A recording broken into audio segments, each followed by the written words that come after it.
E commerce असं usually म्हटलं जातं की इझी कॉमर्स आहे, सोपं येते.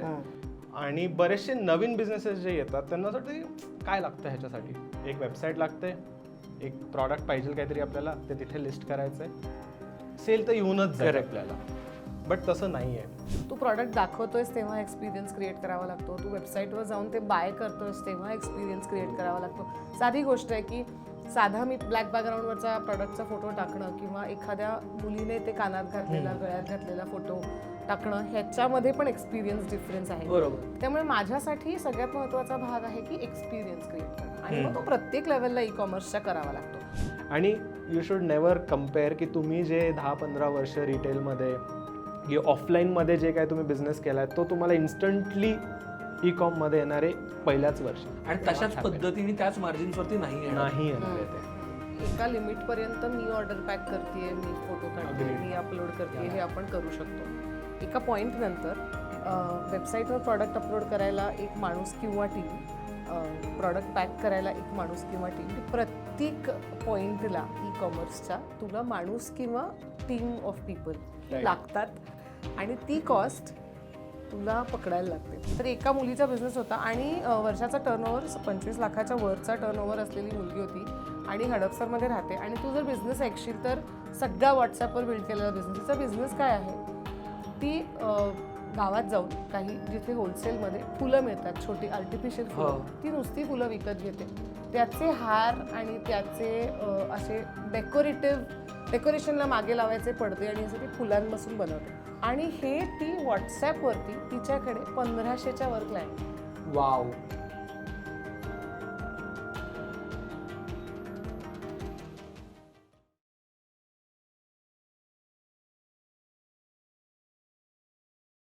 नमस्कार, मी शार्दूल कदम आणि तुमच्या सगळ्यांचं खूप खूप स्वागत आहे नवा व्यापारच्या या मास्टर क्लास या सिरीजमध्ये. आणि तुम्हाला माहिती आहे, मास्टर क्लास या सिरीजमध्ये आपण वेगवेगळ्या बिझनेस फंक्शन्सबद्दल, बिझनेस डोमेनबद्दल एंड टू एंड समजून घ्यायचा प्रयत्न करतो की कोणी शिरलं पाहिजे या क्षेत्रात, काय पद्धतीने काम केलं पाहिजे, काय चॅलेंजेस असू शकतात, सगळ्या बाजूनी आपण समजून घ्यायचा प्रयत्न करत असतो. आणि आत्ता सगळ्यात बझिंग आहे ते म्हणजे ई कॉमर्स. म्हणजे आत्ता म्हणजे गेले दशकभर जे बझिंग आहे ते ई कॉमर्स. आणि आपण बरेच जण बघतो की ई कॉमर्समध्ये जायचा प्रयत्न करतायत किंवा ई कॉमर्स बिझनेस करतायत, किंवा बरेचसे MSME बिझनेसेस आहेत जे रिटेलमध्ये खूप मोठे आहेत पण पहिल्यांदा ते ई कॉमर्समध्ये जायचा प्रयत्न करतायत. ते ऑफलाईन बिझनेस ऑनलाईन कन्वर्ट करण्याचा प्रयत्न करतायत, नवीन स्ट्रीम ॲड करायचा प्रयत्न करतायत. त्यांच्यासाठी हा खास ई कॉमर्सचा मास्टर क्लास. आणि आज आपल्यासोबत आहेत या क्षेत्रात काम करणारे 2 एक्सपर्ट, आणि ॲज वेल एज ऑब्व्हियसली ते माझे फ्रेंड्स पण आहेत. आणि मी त्यांची ओळख करून देतो. तुम्ही सायलीची ओळख करून देणं एक्सपेक्टेड नाही आहे. खरं तर सायलीला तुम्ही आधी एका एपिसोडमध्ये बघितलं आहे आणि तिचा ब्रँड तुम्ही ऑलरेडी वापरत असणार आहे. आय एम शुअर आद्याला तुम्ही ओळखता. सो को फाउंडर ऑफ आद्या, सायली मराठे. आणि आज आपल्यासोबत आहे रोहन आरोटे, को फाउंडर ऑफ BRBU ब्रँड्स. ते ई कॉमर्स ब्रँड्ससोबत बऱ्याचशा काम करतात, ई कॉमर्स ब्रँड्सना हेल्प करतात ई कॉमर्स ग्रो करण्यासाठी, काय पद्धतीने त्यांनी जर्नी डेव्हलप केली पाहिजे यासाठी. सो स्वागत आहे तुमचं. मला सगळ्यात पहिल्यांदा हे समजून घ्यायचं आहे की ई कॉमर्स वर्क कसं करतं. कारण का आय नो की बहुतांश ऑडियन्सला माहिती असेल पण त्याच्या बॅकएंडला काय होतं हे सगळ्यांना माहिती नसतं. म्हणजे एखादी मी ऑर्डर प्लेस करणं, तिथून ती ऑर्डर येणं, ते माझ्या घरात येणं, ह्याच्या मागे काय घडतं हे समजून घेऊ आणि मग त्याच्यानंतर आपण बिझनेस साईडकडे जाऊया. सो आपण एक असं सिम्पल एक्झाम्पल घेऊया की एक सिम्पल स्टोअर आहे आपलं, आणि त्या स्टोअरला आजपर्यंत कुठल्या तरी सेनामध्ये बापट रोडला आपलं स्टोअर आहे. तिथे वॉक इन्स येतात, लोक येतात, प्रॉडक्ट बघतात, एक्सप्लोअर करतात, डिसिजन मेकिंग तिथेच करतात, कारण ट्रॅव्हलिंग परत कोण करणार तिथे, right. So that is decision making. तिथे जो काय असेल घ्यायचं, आवडलं तर घेणार, नाही आवडलं तर नाही घेणार, आणि ते मूव्ह आउट, आणि लगेच एक तर दुसरा शॉप बघणार, दुसरा ब्रँड बघणार, एक्सेट्रा. बट एक प्रॉडक्ट घेण्यामागे त्याचा जो पूर्ण सायकल आहे, टाईम सायकल, ज्याच्यामध्ये जो टाईम इन्व्हेस्टमेंट जाते, ती आज आय फील लोकांकडे तेवढी बँडविड्थ नाही आहे. There are multiple reasons, let's not get into that, but multiple reasons आहेत, तेवढा वेळ नाही आहे. सो ह्याला सोल्युशन काय? मला काही जर आज पाहिजे असेल पण मला ते प्रॉडक्ट बाहेर जाऊन बघायचा वेळ नाही आहे, मी सिम्पली इंटरनेटवरती जातो. मी सिम्पल इंटरनेट म्हणतोय, आपण कुठला प्लॅटफॉर्म आत्ता नको बोलायला. सिम्पल गुगलवरती जरी मी टाकलं मला हा प्रॉडक्ट पाहिजे, तर पहिले जे तुम्हाला दिसणार आहे ते गुगलचं एक कार्ड Correct, दिसणार yes. ज्याच्यामध्ये ते प्रॉडक्ट्स दिसणार तुम्हाला. या त्याच्यामध्ये कुठल्या ब्रँडचा कोण प्रॉडक्ट विकतोय तेही तुम्हाला तिथे दिसतंय, राईट. सो तुम्हाला एका सर्च बारमध्ये कीवर्ड टाकून तुम्हाला 5 वेगवेगळे ब्रँड्स दिसतात जे हे प्रॉडक्ट तुम्हाला जे पाहिजे ते विकतात विथ एक्झॅक्ट स्पेसिफिकेशन. येस तुम्ही तिथे जातात, you click on it, you place the order आणि तुम्हाला ते घरी डिलिव्हर होतं. बरोबर. आता हे आहे कस्टमर फ्रंट साईड. त्याचं बॅक एंड जे आहे हा खूप मोठा आहे. ई कॉमर्स असं युजली म्हटलं जातं की इझी कॉमर्स आहे. ठीक आहे, ई कॉमर्सचं सेकंड मिनिंग जे युजली लोक म्हणतात की ते इझी कॉमर्स आहे, म्हणजे सोपं येते. आणि बरेचसे नवीन बिझनेसेस जे येतात त्यांनासाठी काय लागतं, ह्याच्यासाठी एक वेबसाईट लागते, एक प्रॉडक्ट पाहिजे काहीतरी आपल्याला, ते तिथे लिस्ट करायचं आहे, सेल तर येऊनच जाईल आपल्याला. बट तसं नाही आहे. It's a day in day out job. The first thing that goes ह्याच्यामध्ये आहे की तुमचं product. What is the product जे तुम्ही तुमच्या वेबसाईट असो किंवा कुठे जिथे तुम्ही लिस्ट करताय ते प्रॉडक्ट ई कॉमर्स वायबल आहे का, ते ई कॉमर्सवरती लोक विकत घेत आहेत का, right. That is the first basic question you need to answer. ते झाल्यानंतर सेकंड इज डेफिनेटली त्याचं तुम्ही त्याला दाखवणार कसं, त्याचं presentation. It is photography, it is the aesthetics, त्याचं यूज केस, त्याचं application, right. So application use case, Sayali is the best person, आपल्याला माहिती आहे. She shows the products in a way की ते लोकांना कनेक्ट करतात. So all this is very important. आता ह्याचे बरेच थ्रेड्स आहेत, आपण करूया discuss. Once that is presented on a platform, तिथे तुमच्या कस्टमर येतोय, तर कस्टमरनी जेव्हा ती ऑर्डर देत आहे, त्या ऑर्डर देताना त्यांचं पेमेंट तुम्हाला रिसीव्ह होतंय का तुमच्या बँक अकाउंटमध्ये. That is a major another thing. मग ते भले तुम्ही व्हॉट्सॲपमधनं करा किंवा तुम्ही इंस्टाग्राममधनं DMsमधनं करा आणि ते QR कोड थ्रू करा, डझंट मॅटर. ते पैसे तुमच्या अकाउंटला आले का, ते आल्यानंतर तुम्ही त्याला प्रॉपर पॅकेजिंग करताय, त्याला शिपिंग करतायत आणि ते कस्टमरला रीच होत आहे. आता ह्याच्यामध्ये बरेचसे छोटे छोटे सायकल्स आहेत. बट ओव्हरऑल जर बघितलं तर this is what a basic understand of e commerce is. खूप महत्त्वाचा आय गेस प्रश्न आहे तो विचारायचा आहे की स्टार्ट करताना मी कोणता प्लॅटफॉर्म चूज केला पाहिजे. म्हणजे आपण आता बरेचसे प्लॅटफॉर्म तसं मेन्शन केले, अगदी व्हॉट्सॲपपासून वूकॉमर्स, ॲमेझॉनपर्यंत बोललो सगळं. तर कोणी कोणत्या स्टेजला कोणत्या टाईपच्या प्रोडक्टला कोणता प्लॅटफॉर्म, साधारणतः एक त्याचं ठोकताळे काय असतं किंवा 4 क्वेश्चन काय विचारले पाहिजेत, त्याच्यानुसार तुम्ही पुढे गेलं पाहिजे. मला वाटतं त्याचं टेक्निकल उत्तर आपण रोहनकडनं ऐकूयात. ब्रँड पॉईंट ऑफ व्ह्यू मी ह्याच्यावरती नंतर बोलते. सो प्रायमरीली आपण याला स्प्लिट करूया. ठीक आहे, स्मॉल स्केल, मीडियम स्केल आणि लार्ज स्केल. ठीक आहे, स्मॉल स्केल आपण असं पकडूया की स्मॉल आणि मायक्रो दोन्ही एकामध्येच ठेवूयात आपण. Let's not split that much.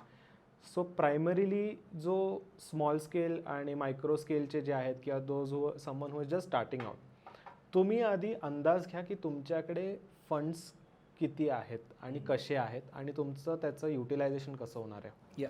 त्याच्या बेसिसवरती हे कॅल्क्युलेशन्स वर्कआउट होतील. So first thing first is if you are into micro and small, तर then you can definitely start off with in your own network. WhatsApp, simply just छान photos click करा. तर photos click करा म्हणजे फोटोग्राफरला नका शोधू. आजचा कुठलाही फोन घ्या माझ्यानुसार, फॉरगेट अबाउट आयफोन, सॅमसंग, कुठलाही असू द्या, त्याच्या व्यतिरिक्त खूप छान फोटोज क्लिक करतात. ठीक आहे, त्याच्यामध्ये प्रत्येक फोनमध्ये आता ॲप्सही आलेले आहेत की जे AI थ्रू तुम्हाला बॅकग्राऊंड काढून देणार, त्याच्यामध्ये मूड लाईट ॲड करून देणार, एस्थेटिक्स ॲड करून देणार. Do that, it doesn't matter. Product is important. Start sharing that in your own network. ठीक आहे, तिथून किती रिस्पॉन्स येतो आहे, बेस्ड अपॉन दॅट तुम्हाला एक प्रॉडक्ट टेस्टिंग होऊन जाईल. त्याच्यानंतर तुम्ही थोडंसं स्केल करायचं की नाही करायचं. ठीक आहे, इथे ना मी एक न्यूरोलिंग्विस्टिक प्रोग्रामिंगची एक टर्म आहे, that is TOTE, that is test, operate, test, exit. ठीक आहे, हे मी माझ्या प्रत्येक क्लायंटला माझ्या पर्सनल प्रॉब्लेम सॉल्विंगपासून ते क्लायंट प्रॉब्लेम सॉल्विंग किंवा ई कॉमर्स प्रॉब्लेम सॉल्विंगला ही वापरतो मी. ठीक आहे, इट्स व्हेरी सिम्पल की तुम्ही आता मायक्रो आणि स्मॉल आहे, आपण WhatsApp as a channel choose केला आहे टू सेल. टेस्ट करा, त्यात थोडे दिवस ऑपरेट करा की कसं होतं आहे, काय होतं आहे, त्याच्यामध्ये काय चेंजेस करता येईल. की ओके, मला पेमेंट गेटवेला प्रॉब्लेम येतो आहे. ठीक आहे, तर पेमेंट मला लवकर येत नाही आहे, QR कोड जात नाही आहे बरोबर, किंवा लोक कधी कधी मी QR कोड पाठवलं तर मी 200 रुपये सांगितले तर ते 180च पाठवतात आहे. असे छोटे छोटे चॅलेंजेस येतात आहेत मला. ओके, मग मी एक पेमेंट गेटवे घेतलं पाहिजे का? ठीक आहे, मग घेतलं पाहिजे. मग त्याच्यामध्ये मी प्रॉडक्टचं प्राइसिंग फिक्स करून त्यांना तो QR कोड पाठवेल किंवा लिंक पाठवेल. They cannot change the price, they have to pay that price. ठीक आहे, that is one.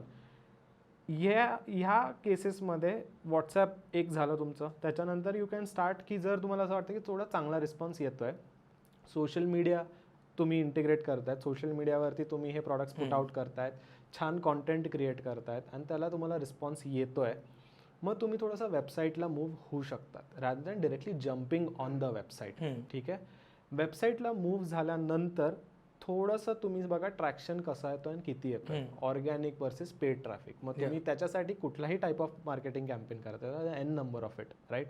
Performance marketing करा, कॉन्टेंट मार्केटिंग करा, इन्फ्लुएन्सर मार्केटिंग करा, depending upon your budget, you will start growing from there. ठीक आहे. Now coming to the mid scale. आता mid scale म्हणजे आपण असं अज्युम करतोय की product already tried and tested आहे, राईट, आणि इट इज वर्किंग फाईन, लोकांना माहिती आहे, on some level in some network it is non and it is already कुठेतरी बिझनेस आहे. किंवा तुम्ही ब्रँड नाही आहे पण तुमचं ते प्रॉडक्ट कॅटेगरी जी आहे ती नोन आहे, त्याला तुम्हाला नॉलेज द्यायचं नाही आहे कस्टमरला की हा प्रॉडक्ट असा आहे. मग ह्या केसमध्ये you can start a little website development तुम्ही ॲज अ फर्स्ट प्रायोरिटी घेऊ शकतात. ठीक आहे, because you have funds, you have budgets. तर तुमचा अप्रोच थोडासा चेंज होऊ शकतो की मी प्रायमरीली ऑपरेट करताना I will go with a basic website. ठीक आहे, जी फुल्ली फंक्शनल असेल आणि मी एक चांगल्या शिपिंग पार्टनरसोबत टायअपही करतोय, मी एक चांगल्या पेमेंट गेटवेसोबत टायअपही करतोय, आणि मग त्याच्यानंतर जो सोशल मीडिया मार्केटिंगचा जो ॲस्पेक्ट आहे तिथे मी पाहिजे तर थोडेसे फंड्स ॲड करून तिथे ॲड्स रन करू शकतो. That is on that level. आता थोडंसं त्याच्यावरती जर जायचं झालं देन वी युजली रेकमेंड की ज्या एरियाजमधनं तुमचा टार्गेट ऑडियन्स आहे, फॉर एक्झाम्पल काही प्रॉडक्ट्सला साऊथमधनं बराचसा पूल असतो फॉर दोज प्रॉडक्ट्स, काही प्रॉडक्ट्सला महाराष्ट्रामध्येच आहे फक्त किंवा नॉट, गेज दॅट की कुठे काय आहे. And based upon that, if you can set up a store, a brick mortar store and an e-commerce site, that is the best way to go ahead with. Okay. आणि तिथे मग तुम्ही scale up the if you have funds, तर मग multiple strategies आहेत त्याच्यासाठी. But ह्या 3 basic वेजमध्ये तुम्ही प्लॅन करू शकता. अमेझॉन फ्लिपकार्टवरती कधी जावं किंवा कोणी जावं? ॲमेझॉन फ्लिपकार्टवरती पण तुम्ही स्मॉल मायक्रो असतानाही ट्राय करू शकतात. जसं मी टेस्ट ऑपरेट टेस्ट एक्झिट म्हटलं, initially you should definitely try Amazon. You should try marketplace. I'll not say Amazon. You should try all the marketplaces. Meesho पासनं तुम्हाला बरेच ऑप्शन्स आहेत. Try there something will happen. आणि जो platform click होतोय, जो platform work होतोय, त्याच्यावरती एफर्ट्स घ्या rather than developing all the platforms. Okay, right. जर ॲमेझॉनवरनं सेल चांगला येतो ना, मग तिथे बरंच लक्ष द्या, because each marketplace is like a thesis to understand की तिथे किती काय स्कोप आहे करायला. If that is working fine then मग तिथेच तुम्ही स्केलअप करायला लागा. बट मीडियम आणि लार्ज स्केलमध्ये मी डे 1ला सांगेल की तुम्ही you should keep it as a one of the channel of your business rather than corely depending upon your website. आता ह्याच्यामध्ये छोटीशी एक फ्लिप साईड पण आहे, ती पण मी शेअर करतो मीडियम आणि लार्ज स्केलसाठी. की काही ब्रँड्सला एक थोडंसं हे असतं की नाही, आम्हाला जो ब्रँड एक्सपिरियन्स डिलिव्हर करायचा आहे ना, तो आम्ही मार्केट प्लेसेसवरनं नाही करू शकत. बरेचसे ब्रँड्सचं असं पण झालेलं आहे की मार्केट प्लेसेसमुळे नाव खराब झालेलं आहे, सो त्यांनी ते बंद करून त्यांनी स्वतःचं चालू केलं आहे. So see that you are building business plus brand और you are primarily focused on building brand parallelly with business. Have to gauge that approach. Okay. So ब्रँडवरती चालत आहे. त्याच पॉईंट ऑफ व्ह्यूनी आम्ही सगळ्यांनाच माहिती आहे की आम्ही अनेक वर्ष फक्त आद्याची वेबसाईटवरच बिझनेस केला होता, आणि अगदी रिसेंटली मला वाटतं आपण एप्रिल मे पासून आम्ही चालू केलं, पण आता आम्ही मार्केट प्लेसेसवरती अगदी लिमिटेड प्रॉडक्ट्स आहेत, पण लिमिटेड प्रॉडक्ट्स आद्याची आता मार्केट प्लेसेसवरती आहेत. तर हा एक कॉन्स्टंट, ह्याला ना कुठलाही फॉर्म्युला नाही आणि कुठलंही डेफिनेटिव्ह उत्तर नाही. तो जसं म्हणाला की त्यात ते जो अप्रोच आहे की तुम्ही टेस्ट करून बघा की तुमच्यासाठी काय वर्क होतं आहे. तर मी म्हणेन की हे माझं लर्निंग आहे, आणि तेवढं स्टबर्ननेस किंवा तो ॲडमंट असणं कधी कधी उपयोगाचं नसतं. कारण मी पूर्ण वेळ अशी होते, माझ्या डोळ्यासमोर काही 2-3 ब्रँड्स होते जे कधीच मार्केट प्लेसेसवर आलेले नाही आहेत, आणि त्यांचा एक निश ऑडियन्स आहे आणि ते बरेच जुने ब्रँड आहेत, 30-30 वर्ष जुने ब्रँड आहेत आणि मला असं वाटायचं मला ह्यांच्यासारखंच व्हायचं आहे. त्यामुळे काही झालं तरी मी मार्केट प्लेसेसवर येणार नाही, कारण मी मार्केट प्लेसेसवर आले म्हणजे माझी ब्रँड व्हॅल्यू कमी होणार असं मला अगदी फर्मली वाटत होतं. आत्ताही मला कम्प्लिटली वाटत नाही, अशातला भाग नाही. पण मागच्या काही महिन्यामध्ये मी अनेक वेगवेगळ्या मोठ्या फाउंडर्सशी जेव्हा बोलत होते तेव्हा मला एक कॉमन सजेशन कायम यायचं की चांगल्या सर्च हिस्ट्रीसाठी का होईना पण तू मार्केट प्लेसेसवर लिस्टिंग कर. आता ही टर्मिनॉलॉजी म्हणजे पीपल फाइंड यू. आता आपलं जसं म्हणजे आता हे खूप आश्चर्यकारक आहे पण लोक अनेक गोष्टी युट्यूबवरती शोधतात. हा, it is one of the highest, second highest after Google, right. So तसं ॲमेझॉनवरती म्हणजे एक साधं स्टॅटिस्टिक्स द्यायचं झालं तर 19,000च्या आसपास भारतातल्या पिनकोडवरती ॲमेझॉनची डिलिव्हरी होते आणि 19,100 आपल्याकडे पिनकोड आहेत का. असं म्हणजे इतक्या मोठ्या स्केलवरती ॲमेझॉनची. सो ॲमेझॉनवरती जर तुझा ब्रँड आहे तर डिस्कव्हरीसाठी म्हणून का होईना पण तू तिकडे लिस्टिंग कर, असं मला 2-3 या क्षेत्रात अनेक वर्ष काम केलेल्या लोकांनी सांगितल्यानंतर मी थोडंसं 2 पावलं मागे येऊन की आपण हे करून बघूयात. आणि मला हे म्हणजे कन्फेसही करायला आवडेल की आता आम्ही ज्या मार्केट प्लेसेसवर आहोत त्याच्यामुळे आमची डिस्कव्हरी खूप चांगली झाली, आम्हाला त्याचा फायदा होतोय, लोक तिथूनही विकत घेतात. तर आणि रिटर्न रेट आमचा अत्यंत कमी आहे म्हणजे सो फार. पण तर मला असं वाटतं की थोडंसं तुम्ही ह्या पॉईंट ऑफ व्ह्यूनी कायम विचार केला पाहिजे की म्हणजे मला माझा ब्रँड बिल्ड करायचा आहे पण मला at the end of the day e commerce is म्हणजे there is commerce in it.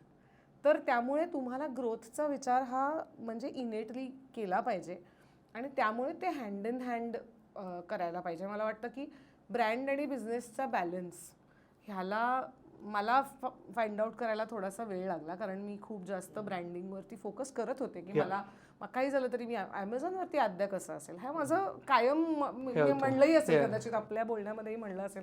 रोहनशी मी अनेक वेळेला ह्याच्यावरून वाद घातलेला आहे की नाही ॲमेझॉनवरती मला नाही जायचं.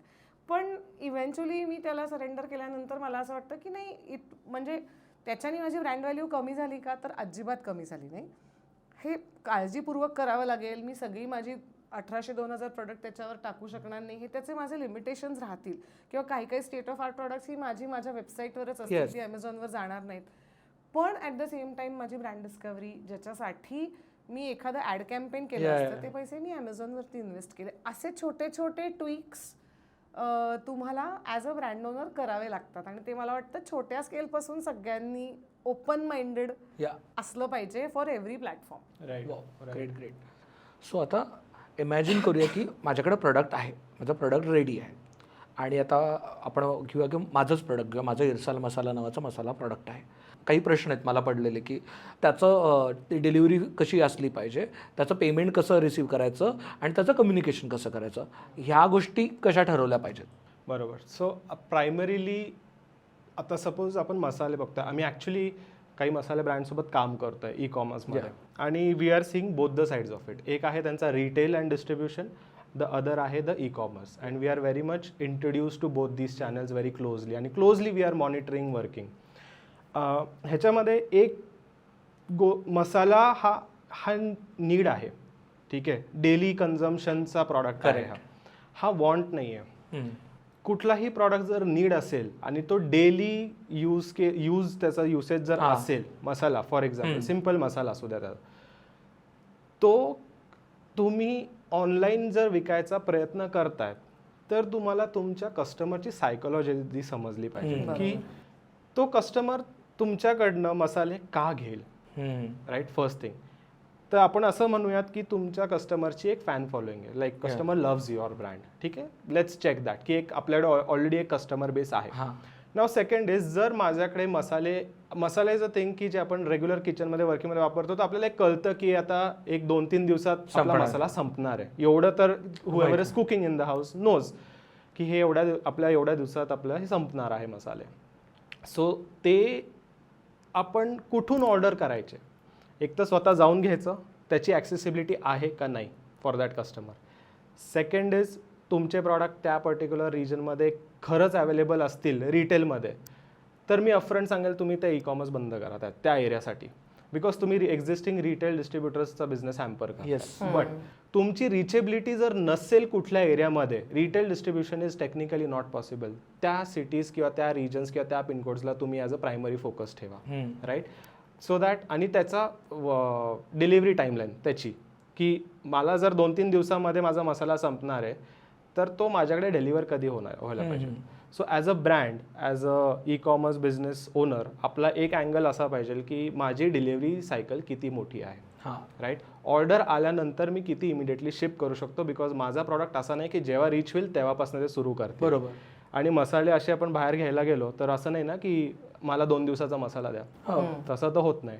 सो एकदा जर त्यांच्याकडे दुसरा मसाला आला, तुमची ऑर्डर जर लेट पोचली or gone, right. So delivery किती वेळात आपण करू शकतो त्या पर्टिक्युलर पिनकोड्सला आणि रिजनला, दॅट इज व्हेरी इम्पॉर्टंट. त्याच्यानंतर नाव where one of the challenges come is, मसाल्याचा पॅक युजली आयडियली आपला केवढा असतो?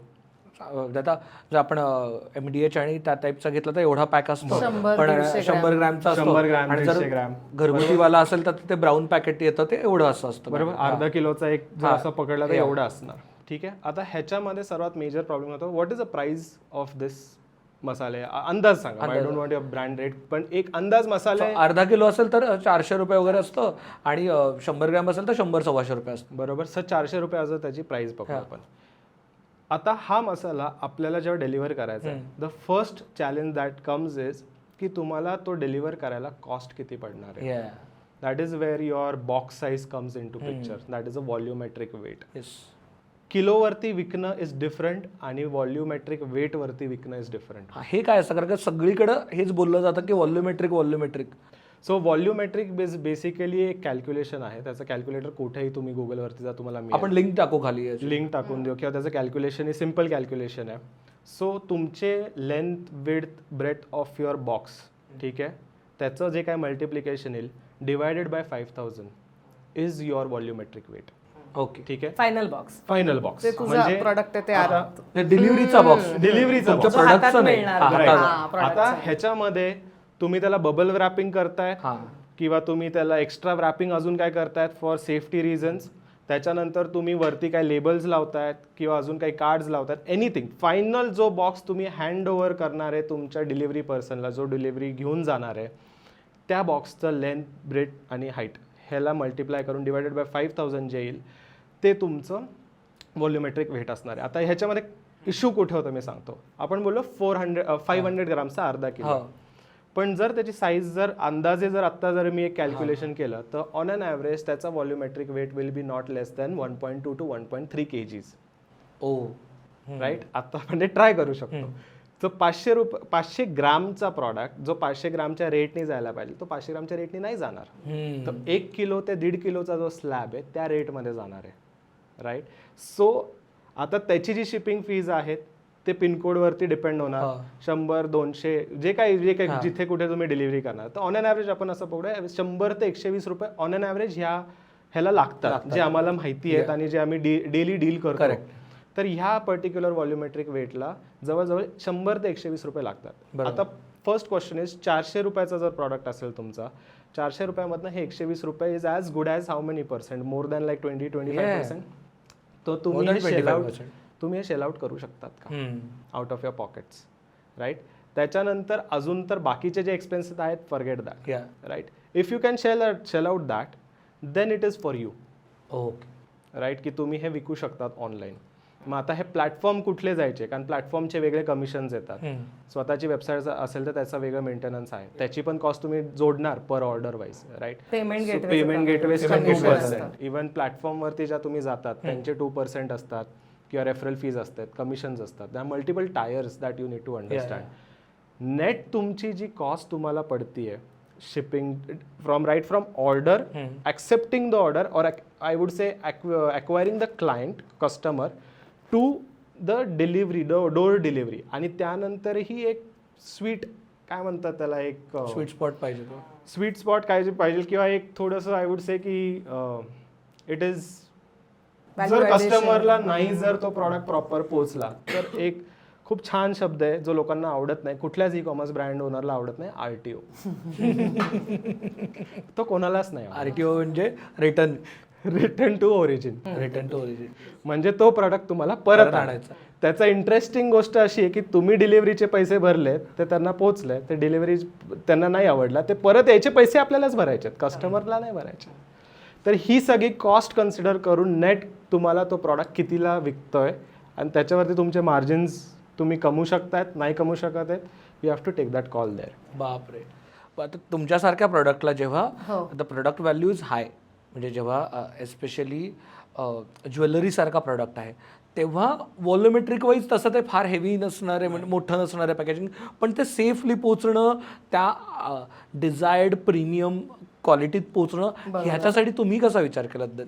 सो आता रोहननी जो पॉईंट केला की नीड बेस्ड प्रॉडक्ट होतं, माझं एक्झॅक्टली उलट आहे. I am not solving a problem, या पण in a way I am solving a problem. कारण का everyone is solving a problem. So it's a want based product. त्यामुळे माझ्यासाठी सगळ्यात महत्त्वाचा भाग आहे की एक्सपिरियन्स क्रिएट करणं, आणि मग तो प्रत्येक लेवलला ई कॉमर्सच्या करावा लागतो. तू प्रॉडक्ट दाखवतोयस तेव्हा एक्सपिरियन्स क्रिएट करावा लागतो, तू वेबसाईटवर जाऊन ते बाय करतोयस तेव्हा एक्सपिरियन्स क्रिएट करावा लागतो.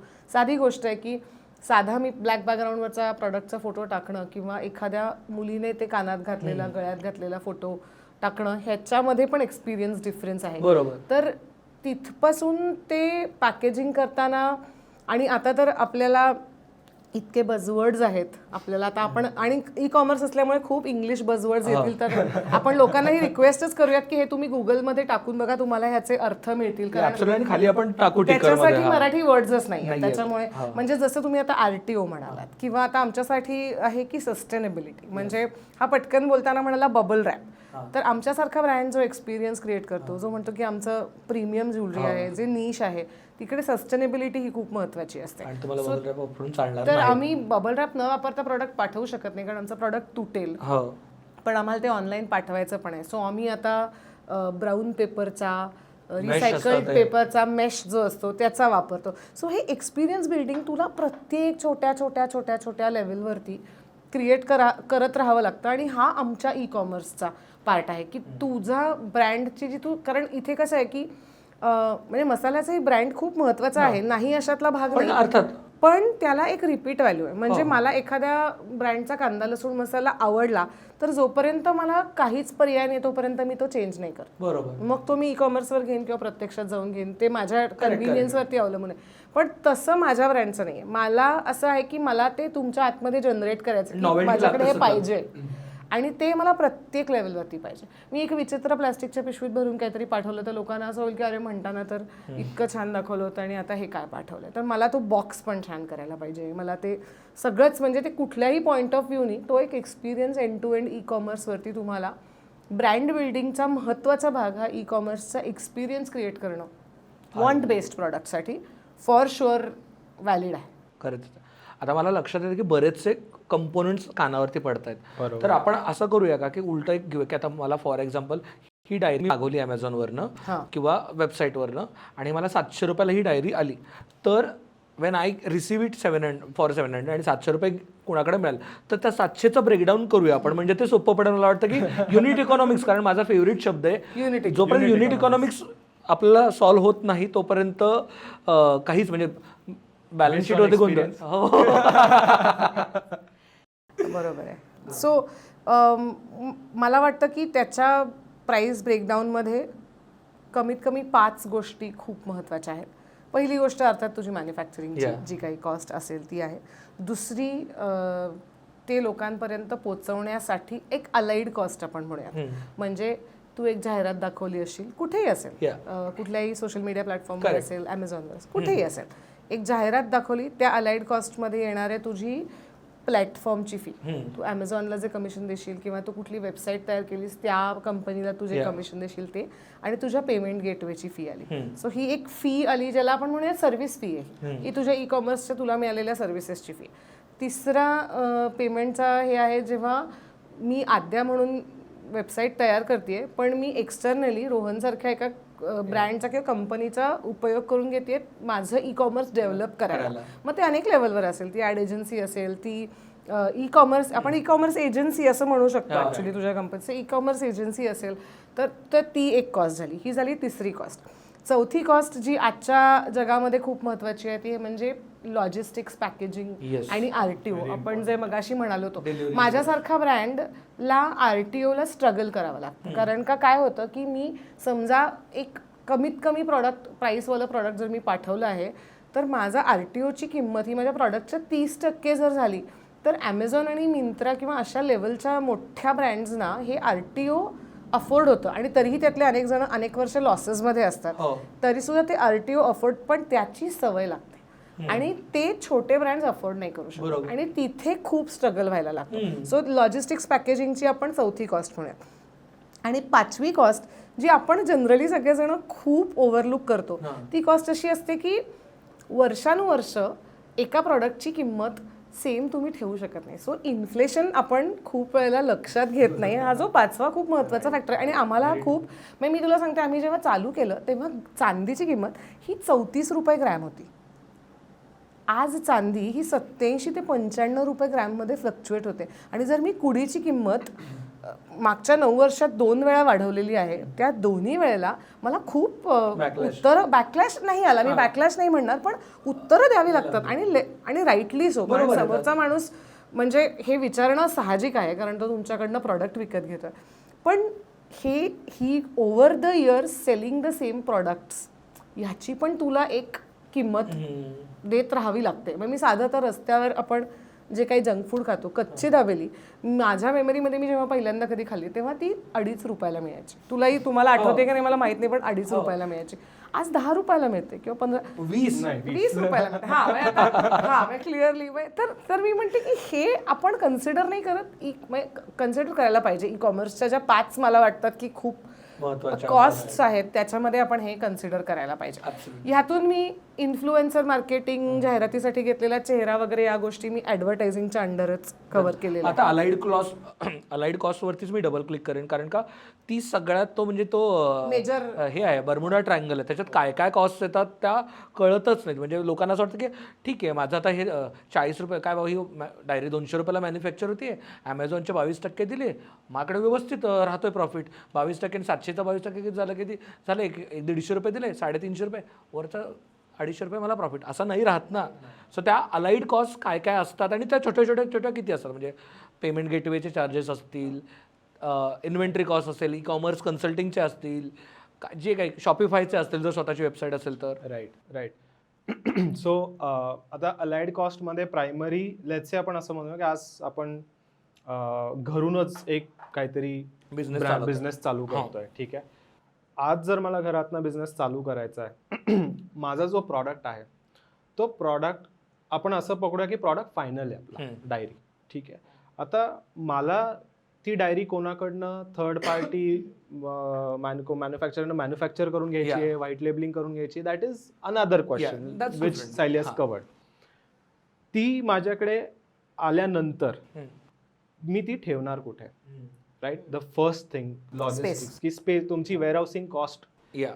तुमच्या घरात जर जागा असेल तर तुम्ही तिथे रिअलिस्टिकली किती स्टॉक करू शकता, बिकॉज ह्या गोष्टी MOQ वरती वर्क होतात. MOQ म्हणजे मिनिमम ऑर्डर क्वांटिटी, की जी तुम्हाला तुमच्या मॅन्युफॅक्चरला सांगायची आहे की मला तुम्ही जर सांगितलं मला डायरी मॅन्युफॅक्चर करायची कोणाला, कुठल्या मॅन्युफॅक्चरला, तो तुम्ही जर सांगितलं 50च मला पाहिजे, तो देणार नाही. तो म्हणेल तुम्हाला ॲटलीस्ट 1000 घ्या.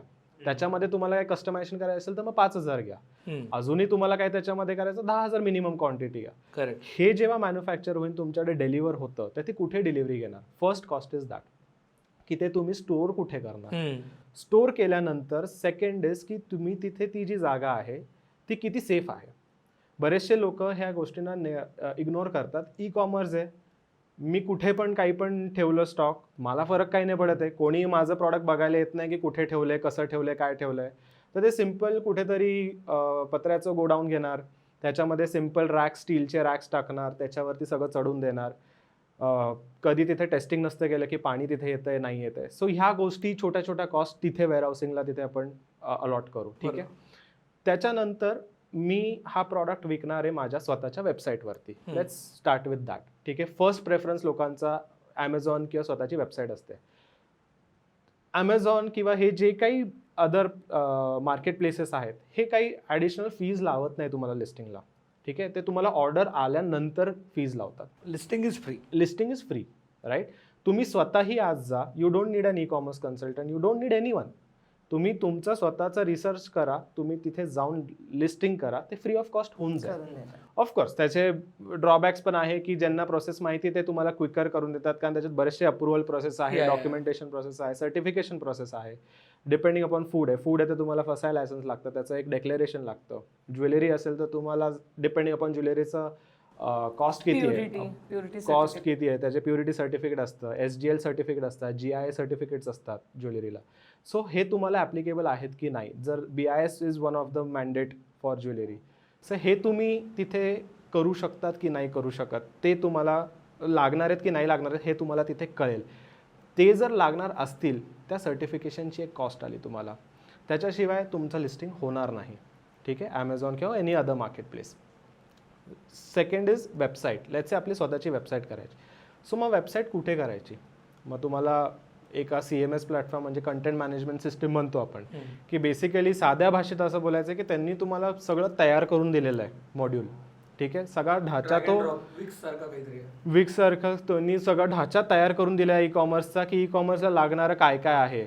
एक CRM आहे, कस्टमर रिलेशनशिप मॅनेजमेंट सिस्टीम. ठीक आहे, इन्व्हेंटरी मॅनेजमेंट सिस्टीम आहे, ऑर्डर मॅनेजमेंट सिस्टीम आहे. ठीक आहे, त्याच्यानंतर बाकीचे तुमचे टॅक्सेस इन रिलेटेड जे काही ऑटो कॅल्क्युलेट होतात टॅक्सेस, ते त्याचा एक मॉड्यूल आहे. असे मल्टिपल मॉड्यूल्स एका तुम्हाला या डॅशबोर्डमध्ये मिळतात. तर तुम्ही त्यांच्या सोबत जर गेलात, if you pick any one, आता बेसिकली तुम्हाला वेबसाईट चालू करायची आणि मला खूपच स्वस्तात चालू करायचं, माझ्याकडं बजेटच नाही, माझ्याकडं प्रॉडक्टचं बजेट म्हणजे इन्व्हेंटरीचं बजेट आहे, पण माझ्याकडं बाकी बजेट काही जास्त नाही आहे, तर you can always look out for platforms like Wix. विक्सचं पण स्वतःचं ई कॉमर्स आहे, like they have an e-commerce module and it's a very good module. म्हणजे आम्ही we don't I am not promoting any one, but आम्ही काम almost सगळ्या प्लॅटफॉर्म्सवरती करत राहतो as a trial and error to know की कुठला प्लॅटफॉर्म इज डुईंग वॉट. आणि Wix can be a very good platform to start. It is drag and drop as you sed.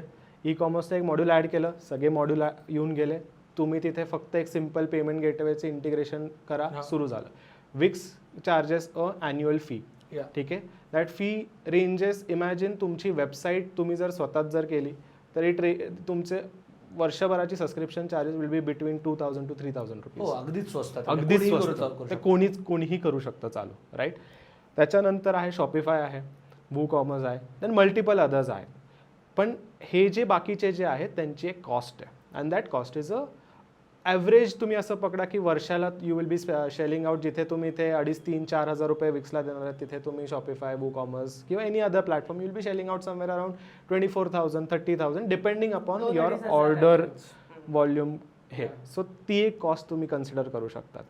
ह्याच्यावरती ऑनबोर्ड झाल्यानंतर तुम्हाला जेव्हा ऑर्डर येते, राईट, ती order तुम्हाला येते म्हणजे कोणीतरी पेमेंट केलं म्हणून तुम्हाला ती ऑर्डर येते. तर ती पेमेंट तुमच्या अकाउंटला सेटल जेव्हा होते, जर तुम्ही ती डायरी 1,000 रुपीजला जर विकली फॉर एक्झाम्पल, किंवा 100 रुपये पकडू, 1,000 खूप झालं आहे, 100 रुपयाची ती डायरी विकली, त्या 100 रुपयावरती 2% मायनस होऊन, हे मी फ्लॅट आउट आता म्हणतो, दिस इज नॉट अ, पण जनरिकली एवढाच रेट असतो 1.8 to 2%. सो 2% मायनस होऊन ते तुमच्या अकाउंटला सेटल होणार, कारण ते पेमेंट गेटवे ऑन ज्यांनी पेमेंट प्रोसेस केलं आहे त्याचे 2% ते मायनस करतात. रेझर पे असेल, फोन पे असेल, कॅश फ्री असेल, इंडियामध्ये भरपूर आहेत, राईट, डझंट मॅटर. आता ह्या पेमेंट गेटवे प्लॅटफॉर्मवरती ही ऑनबोर्डिंगचे कोणाचे चार्जेस नाही आहेत, all listings are free, right. त्याच्यामध्ये जर तुम्ही लकी असाल, तुम्ही always you can keep a check on की कुठला payment gateway free 3 to 4 months free transaction fee, 0 transaction fee असं देतात आत्ता आहे. There is one already there who is offering that. तर तुम्ही त्यांना जाऊ शकता, म्हणजे 4 महिन्याचे तुमचे ते ऑर्डरचे पैसे वाचले, पेमेंट गेटवेचे पैसे वाचले, right. So that is one fee, but तुम्ही 2% तुमच्या प्रॉडक्ट कॉस्टमध्ये पकडूनच चाला, राईट. ते झाल्यानंतर तुम्ही जे शिपिंग इंटिग्रेशन, ज्यांच्या शिपिंग एजंट जी कुठली असेल, इंटिग्रेशन म्हणजे तुम्ही एका ॲग्रिगेटर सोबत काम करताय किंवा डायरेक्ट कुठल्या शिपिंग एजन्सी सोबत, म्हणजे डिलिव्हरी सारखा कोणीतरी, डिलिव्हरी असेल, शिप रॉकेट असेल, आय थिंक लॉजिस्टिक्स असतील, देर are multiple of it. So तुम्ही त्यांच्यासोबत काम करताय तर त्यांची पण एक स्वतःची फी असते, that is included in the shipping and delivery fee. ती कॉस्ट तुम्ही So कन्सिडर आपण असं करूया 100 मधनं 2 गेले 98 सेटल झाले तर आता 98 मधनं आपले शिपिंगचे किती जातात साधारणतः ॲव्हरेज? सी आता आपण असं पकडूया एक 10 रुपये पकडू आपण. त्याच्यामध्ये तुमचं 7 ते 8 रुपये तुमची पॅकेजिंग कॉस्ट असेल, ठीक आहे. आणि ओव्हर अँड अबाव दॅट तुमचं शिपिंग एक 30-40 रुपये पकडा, राईट. म्हणजे मी रिअलिस्टिकली सांगतोय, ठीक आहे. तर 30-40 रुपये तुम्हाला बेअर मिनिमम कुठेही जरी पाठवायचं तर 40-50 रुपये तुम्हाला लागणार आहेत, राईट. सो ते एक पकडू आपण, ती एक कॉस्ट आली तुमची. त्याच्यानंतर जर तुम्ही शॉपिफायवरती असाल तर शॉपिफायचे स्वतःचे 2% असतात, डिपेंडिंग अपॉन प्लॅन, ठीक आहे. देर आर मल्टिपल 4 प्लॅन्स आहेत शॉपिफायचे. तुम्ही असं पकडा बेसिक प्लॅनवरती तर ते 2% आले. सो 4% तर तुम्ही पकडूनच घ्या की तुमच्या जे पैसे तुम्हाला सेटल होणार आहे 4% मला मायनस होणारच आहेत.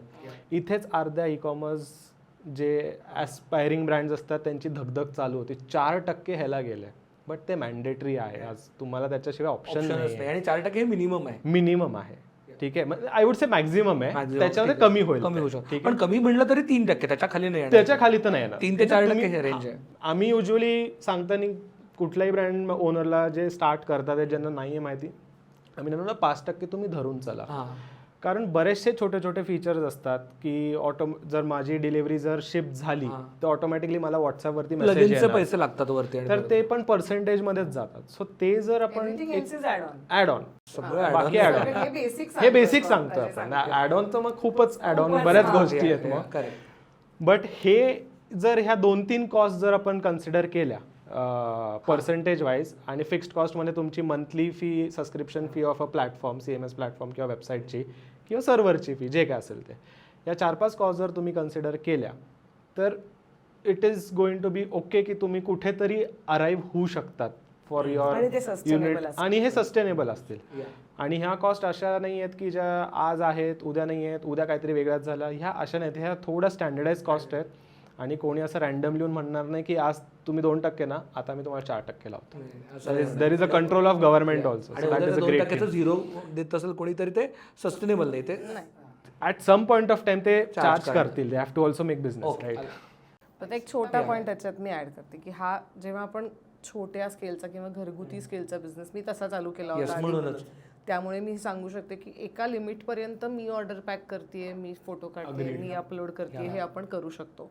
एका पॉईंट नंतर वेबसाईटवर प्रॉडक्ट अपलोड करायला एक माणूस किंवा टीम, प्रॉडक्ट पॅक करायला एक माणूस किंवा टीम, डिपेंडिंग ऑन तुमच्या महिन्याला किती ऑर्डर आहेत.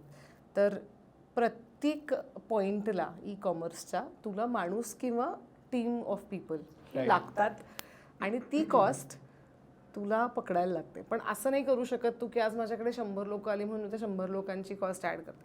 सो ते पण एक गणित तुला वर्कआउट करावं लागतं की मी स्केल जर माझं वाढवत असेल तर मग मी ती कॉस्ट कशी इनकॉर्पोरेट करणार आहे माझ्या ई कॉमर्सच्या सगळ्या सिस्टीममध्ये. सो हा एक त्याच्यातला ॲडिशनल अँगल आहे जेव्हा तू एक्सपांड करतोय तेव्हा.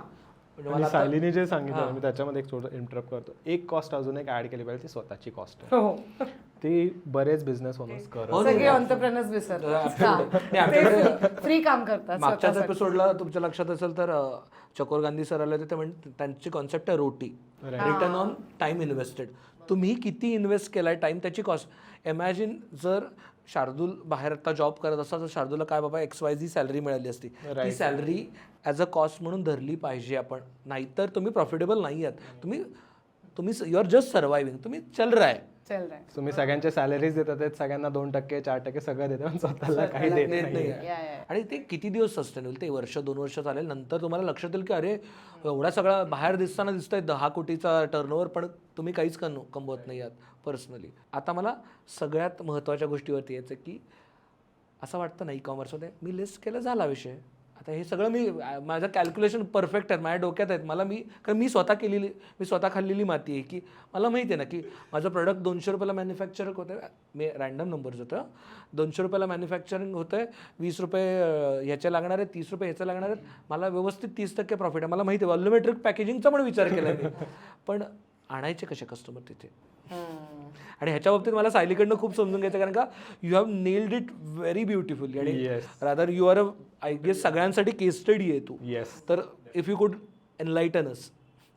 सो मग त्याच्यामध्ये 2-3 भाग आहेत असं मला वाटतं. पहिला आणि सगळ्यात महत्त्वाचा भाग जो मला वाटतो की putting your brand out there to people, आणि हे सगळे लोक करतात, पण त्याचं खूप लोकांना इनहिबिशन असतं आणि ते वाटलं नाही पाहिजे. तू कुठलंही प्रॉडक्ट विकत असू दे, म्हणजे मी ज्वेलरी विकते, दुसरं कोणी कपडे विकतं, कोणी मसाले विकतंय, कोणी काय पेन विकतंय. आपण साधं टिकटॅकवालं पेनसुद्धा ॲमेझॉनवरती मिळतं आपल्याला. तर मुळात हे आहे की ते प्रॉडक्ट कस्टमरला घेण्यासाठी मी काय काय गोष्टी करू शकते हे तुम्हाला मनातल्या मनात कुठेतरी माहिती असतं, कारण तुम्ही स्वतः ग्राहक आहात, त्याच्या आधी अनेक गोष्टी तुम्ही विकत घेतलेल्या आहात. सो मला वाटतं की पहिलं त्यातलं सगळ्यात महत्त्वाचा पॉईंट आहे how you are reaching out to your client.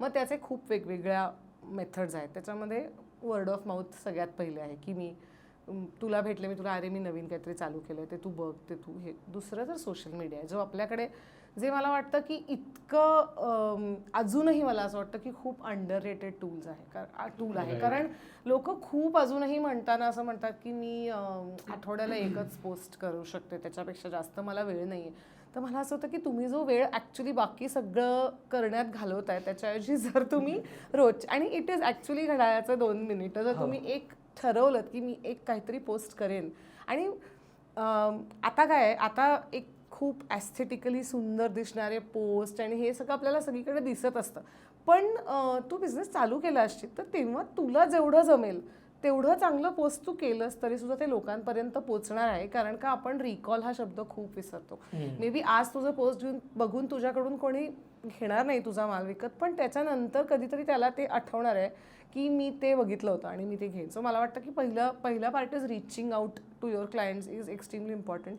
दुसरा पार्ट जो मी सगळीकडे बोलताना सतत सांगते इज कन्सिस्टन्सी.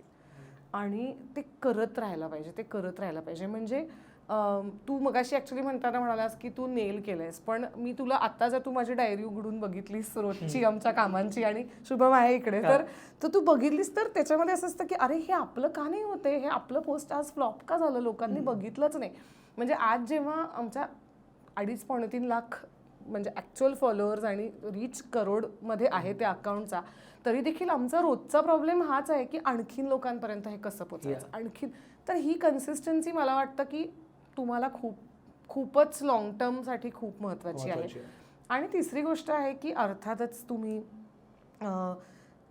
कसं प्रॉडक्ट लोकांना दाखवताय. कारण का मी म्हटलं तसं आपण अजून खूप नेसेंट स्टेजमध्ये आहोत. ऑनलाईन फसवाफसवी होते हा माइंडसेट अजूनही आपल्याकडे एका एज ग्रुपपेक्षा जास्त लोकांचा, अजून आपल्याच सगळ्यांच्या लोकांचा हा माइंडसेट आहे की मी माझं कार्ड ऑनलाईन वापरणार नाही, मी CODच करणार, कारण मी नाही तिथे विकत घेत ही गोष्ट.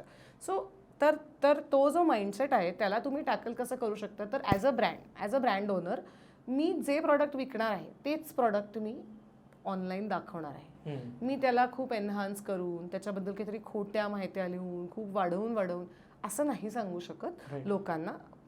मला जे प्रॉडक्ट मी आहे तेच मी लोकांना दाखवेन. आणि मी हे लिहिते. मग आमच्याकडे तू जर ज्वेलरी केअर, छोटं उदाहरण आहे, ज्वेलरी केअर हे जर तू आमचं सेक्शन बघितलास तर त्याच्यामध्ये हे लिहिलेलं आहे की गोल्ड प्लेटिंगचे प्रॉडक्ट वापरून गोल्ड प्लेटिंग जातं.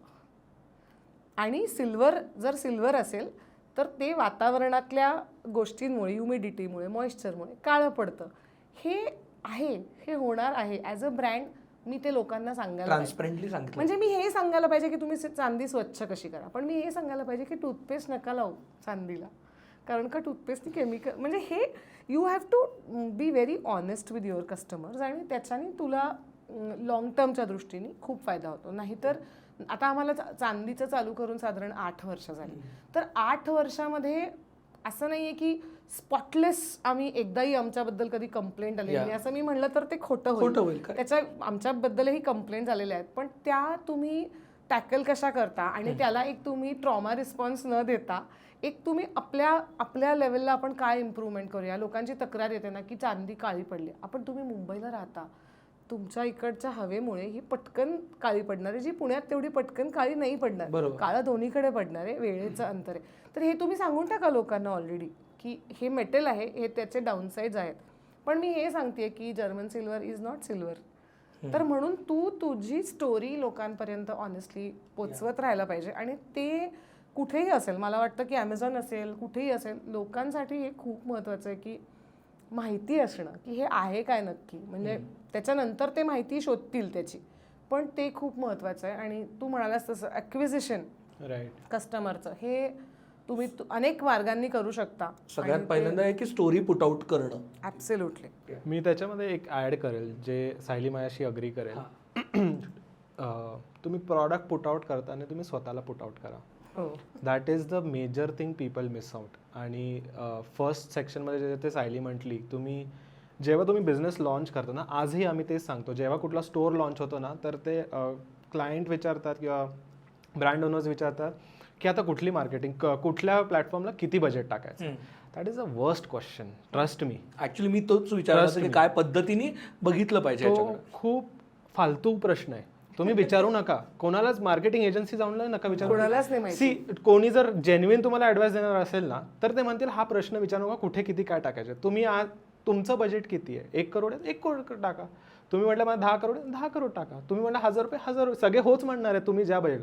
But the first step that always works is your own network. आणि आपल्याला आज आय डोंट नो पण एक थोडंसं आपण स्वतःला, it's changing, but we hesitate to put out ourselves as a brand owner. Yeah. कारण लोकांना एक हे असतं की काहीतरी चालू केलं आता ऑनलाईन बघ.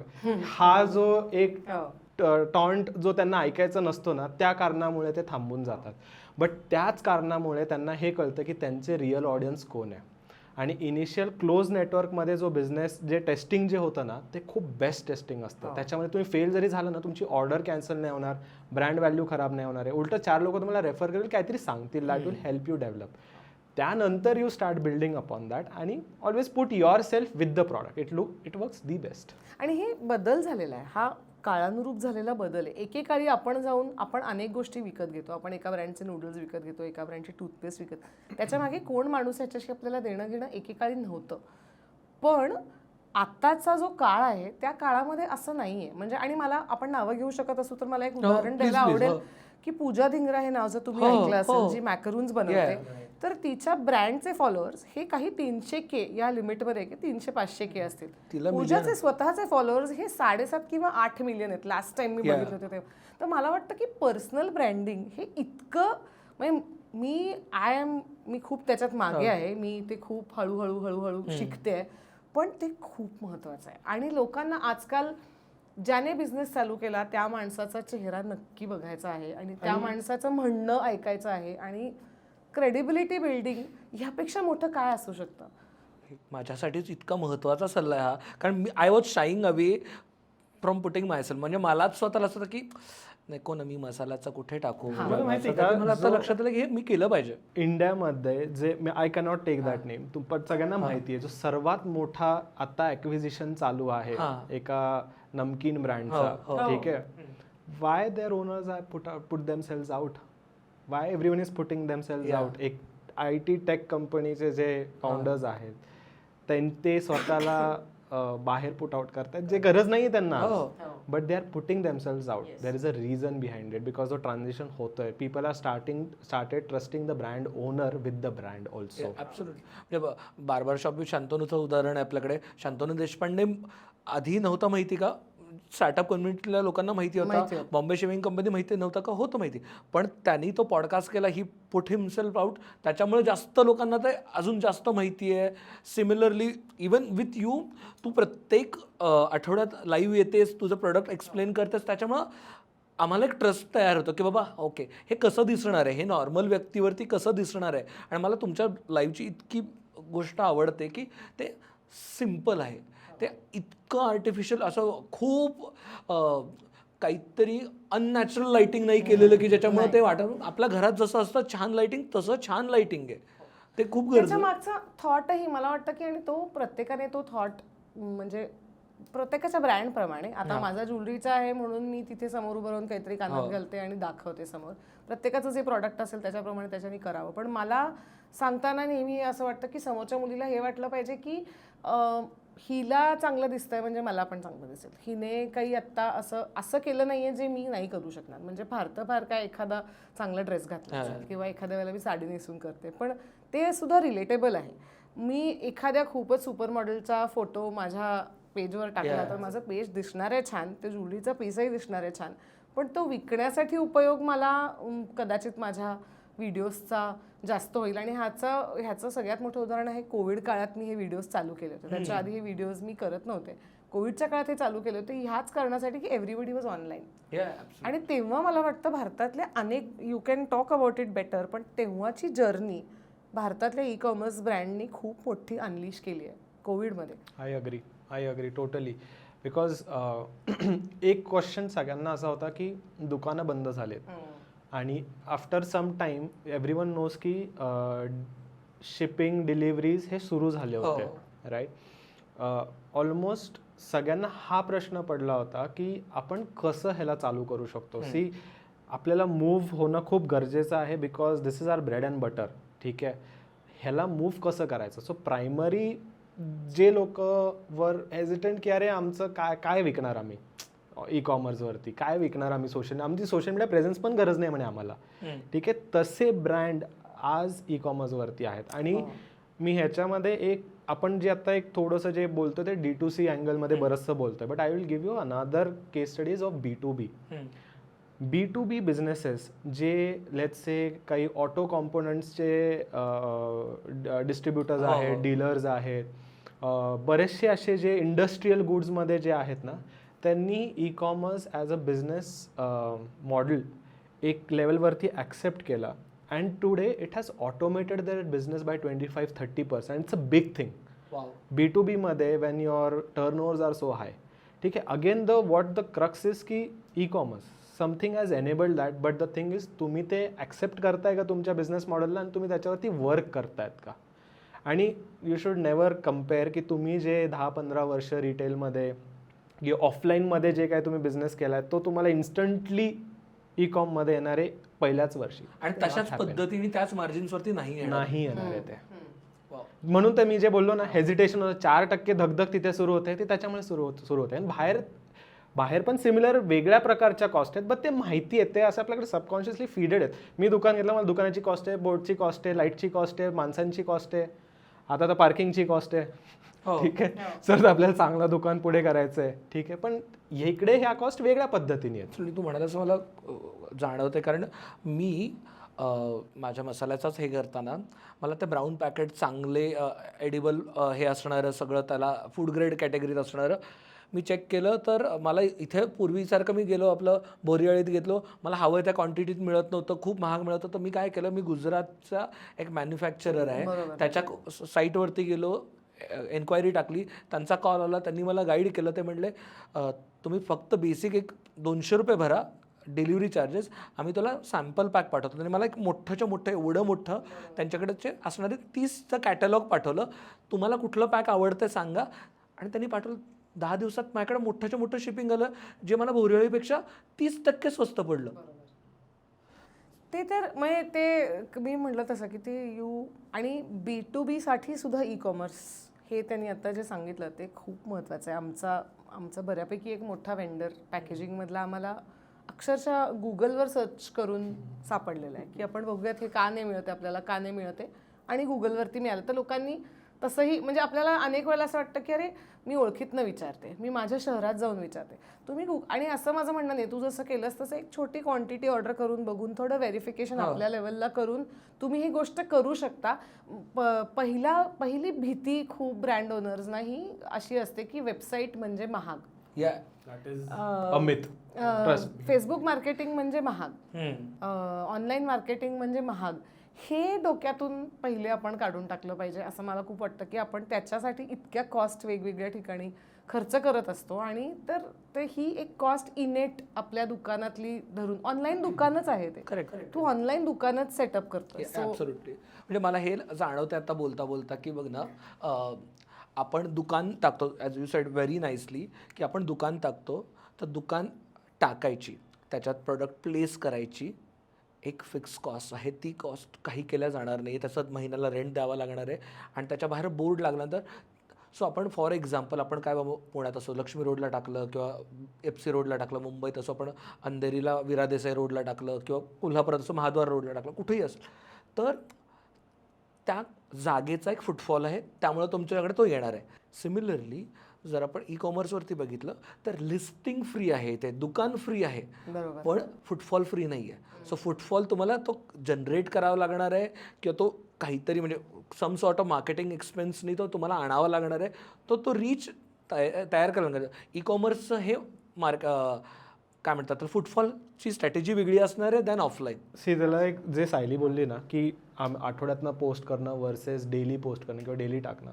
तर इमॅजिन करा तुमचं दुकान आहे, त्या दुकानाचं जे बोर्ड आहे तो तुम्ही त्या लोकांसमोर पुट आउट करतायत ना डेली, जे तिथून पास होत आहेत.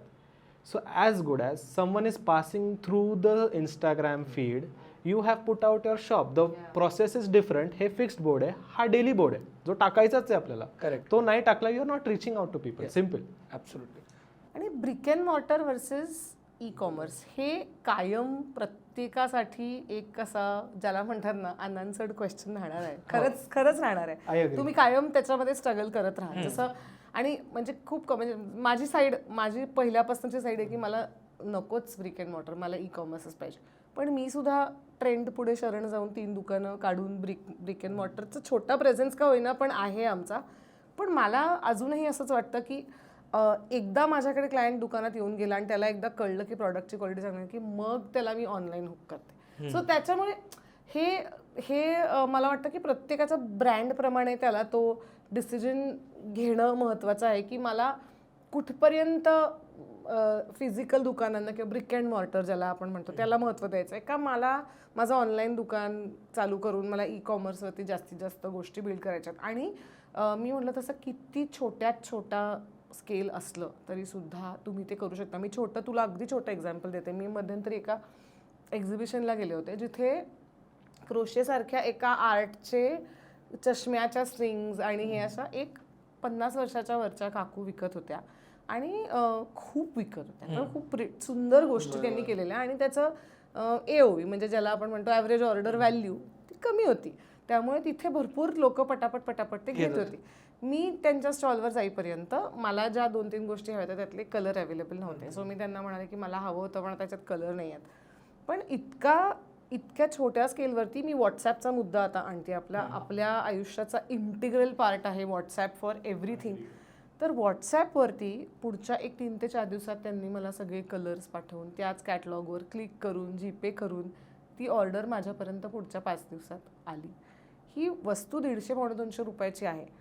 पण आज इतकं टेक्नॉलॉजीनी एनेबल केलेलं आहे तुम्हाला की कुठे ते डायरीत नंबर लिहून घेणं किंवा काय तिथल्या तिथे त्यांनी हाय रिक्वायरमेंट असं म्हणून माझ्या व्हॉट्सॲपवरती टाकलं होतं. मग त्यांनी घरी जाऊन बहुतेक ज्यांचं टाकलं त्यांना फक्त फॉलोअप केला असेल, त्यातल्या त्यांच्या ऑर्डर्स कन्वर्ट झाल्या. तर हे आपण ॲक्च्युली खूप मोठ्या स्केलवरती ॲक्विजिशन आणि ROI आणि शब्द वापरतो, पण किती छोट्या स्केलवरती सुद्धा हे किती करणं शक्य आहे आपल्याला. मला हे खूप अंडरलाईन करावंसं वाटतं कारण बरेचसे जण आपल्याकडे आहेत त्या वुमेन एंटरप्रेन्युअर्स आहेत ज्या स्टार्ट करतायत किंवा जे बरेचसे असे यंग एंटरप्रेन्युअर्स आहेत की जे आता एक्झिबिशनवरती आता फक्त पॉपअप करायचं स्टार्ट करायचं. तर हे किती सोपं मॉडेल ना. एक बेसिक QR कोड ठेवा, स्कॅन करा, व्हॉट्सॲपवरती त्यांना हाय पाठवायला लावा आणि त्याच्यावरती त्यांना रिप्लाय करा. म्हणजे हॉट लीड येतं आहे आपल्याकडे. त्याला फक्त फॉलोअप घ्या, गुगल पे पाठवा, डनजो करा, संपला विषय. तुम्ही व्हॉट्सॲपवरनं करत असाल तर ना गुगल पे पाठवा, काही नका पाठवा, व्हॉट्सॲप पेमेंट करा. व्हॉट्सॲप पेमेंट करा. आता व्हॉट्सॲप पेमेंट सुद्धा झालेलं आहे. सो हे मला वाटतं की करायचंच असेल आणि ई कॉमर्सचाच भाग आहे. WhatsApp is also part of e commerce. तुम्ही प्रॉडक्ट क्रिएट करू शकता. आणखीन एक तुला एक्झाम्पल देते. मागच्या वर्षी मी एका कॉम्पिटिशनमध्ये D2C छोट्या स्केलवर करणाऱ्या लोकांचं, तर एका मुलीचा बिझनेस होता आणि वर्षाचा टर्नओव्हर 25 लाखाच्या वरचा टर्नओव्हर असलेली मुलगी होती आणि हडपसरमध्ये राहते. आणि तू जर बिझनेस ऐकशील तर सगळा व्हॉट्सॲपवर बिल्ड केलेला बिझनेस. तिचा बिझनेस काय आहे, ती गावात जाऊन काही जिथे होलसेलमध्ये फुलं मिळतात छोटी आर्टिफिशियल फुलं, ती नुसती फुलं विकत घेते. त्याचे हार आणि त्याचे असे डेकोरेशनला मागे लावायचे पडदे आणि असे ती फुलांपासून बनवते. गणपतीत, नवरात्रीत आणि वेगवेगळ्या पर्सनल फंक्शन्सला मागे जी फुलांची डेकोरेशन असते ते ती करते. आणि हे ती व्हॉट्सॲपवरती तिच्याकडे 1500च्या वर क्लायंट आहेत. वाव. गोल्ड माईन आहे तिचा बिझनेस हा ह्याच्यावरती चालतो. तर मला असं वाटतं की इन्सेन पॉवर आहे ह्याच्यामध्ये आणि ते म्हणजे किती कमीत कमी स्केलवरच्या माणसापासून ते ज्याचा मोठा खूप बिझनेस आहे ते सगळेजण ते यूज करू शकतात. सी आणि एक ब्रिक अँड मोटरवरतीच एक ॲडिशनल पॉईंट होता की आता तुम्ही जसं मी माझ्याशी म्हटलं की मल्टिपल प्लॅटफॉर्म्स आहेत जिथे जाऊन तुम्ही वेबसाईट तुमची ई कॉमर्स वेबसाईट बनवू शकतात. जेव्हा तुम्ही त्यांच्यावरती ऑनबोर्ड होत आहेत ना ते विचारतात तुम्हाला की तुमचं ब्रिक अँड मोटर आहे की नाही का नुसतं ई कॉमर्स आहे. जर तुम्ही त्याला सिलेक्ट केलं ना ते तुम्हाला तुमचं ब्रिक अँड मोटर आणि ई कॉमर्स हे दोन्हीही एका पेजवरती आणून ठेवतील ज्याच्याने तुम्हाला प्रेशर नाही येणार की मी हे बघू का हे बघू. And you can manage that business from there. So it has become that simple today. Okay, मला आता आपण सिम्प्लिफाईड ई कॉमर्सबद्दल बोलतो, अगदी व्हॉट्सअप आणि हे थोडंसं डायव्हर्जन आहे, पण मला एक इंटरेस्टिंग केस स्टडी सांगावीशी वाटते. मला परवा आमचं ऑफिस शिफ्टिंग झालं, तर ऑफिस शिफ्टिंगच्या काळात आमचा स्टॅम्प कुठे गायब झाला मला सापडेना. तर मला असं होतं की अरे मला अर्जंट आज स्टॅम्प हवा आहे, काय करू.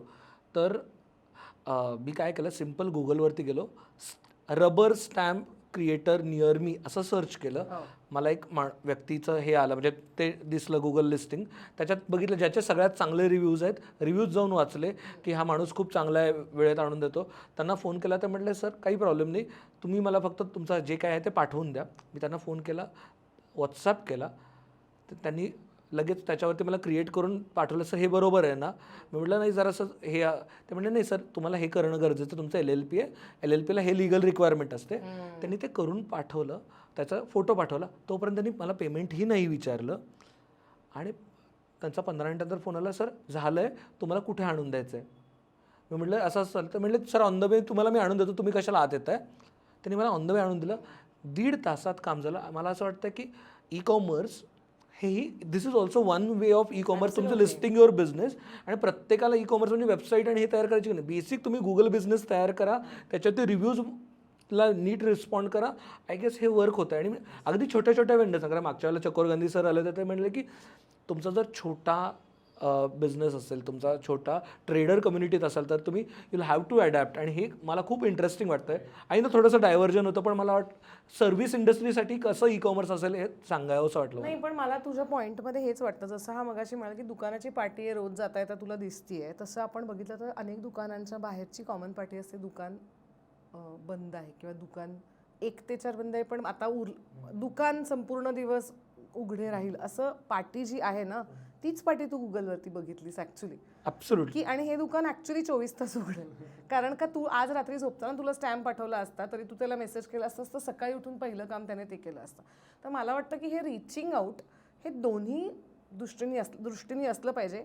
मला जेवढी एखाद्या बिझनेसकडे जाऊन तो बिझनेसची सर्व्हिस किंवा प्रोडक्ट घेण्याची गरज आहे तेवढीच गरज आज मला बिझनेस म्हणून लोकांपर्यंत पोचण्याची आहे की मी आत्ता ज्वेलरी विकते आहे, तर तुम्ही जर चांदीची ज्वेलरी घेण्याचा विचार करत असाल तर प्लीज माझी ज्वेलरी पण बघा. आमच्या प्रत्येक तू जर व्हिडिओ बघितला असशील तर मला म्हणजे आता शेवटपर्यंत बघणारे किती लोक असतील मला माहीत नाही, पण शेवटी मी हे वाक्य कायम बोलते की तुमच्या ओळखीत जर कोणाला चांदीची ज्वेलरी आवडत असेल आणि त्यांना अद्याप माहिती नसेल तर तुम्ही प्लीज आमचा व्हिडिओ त्यांच्याबरोबर शेअर करा.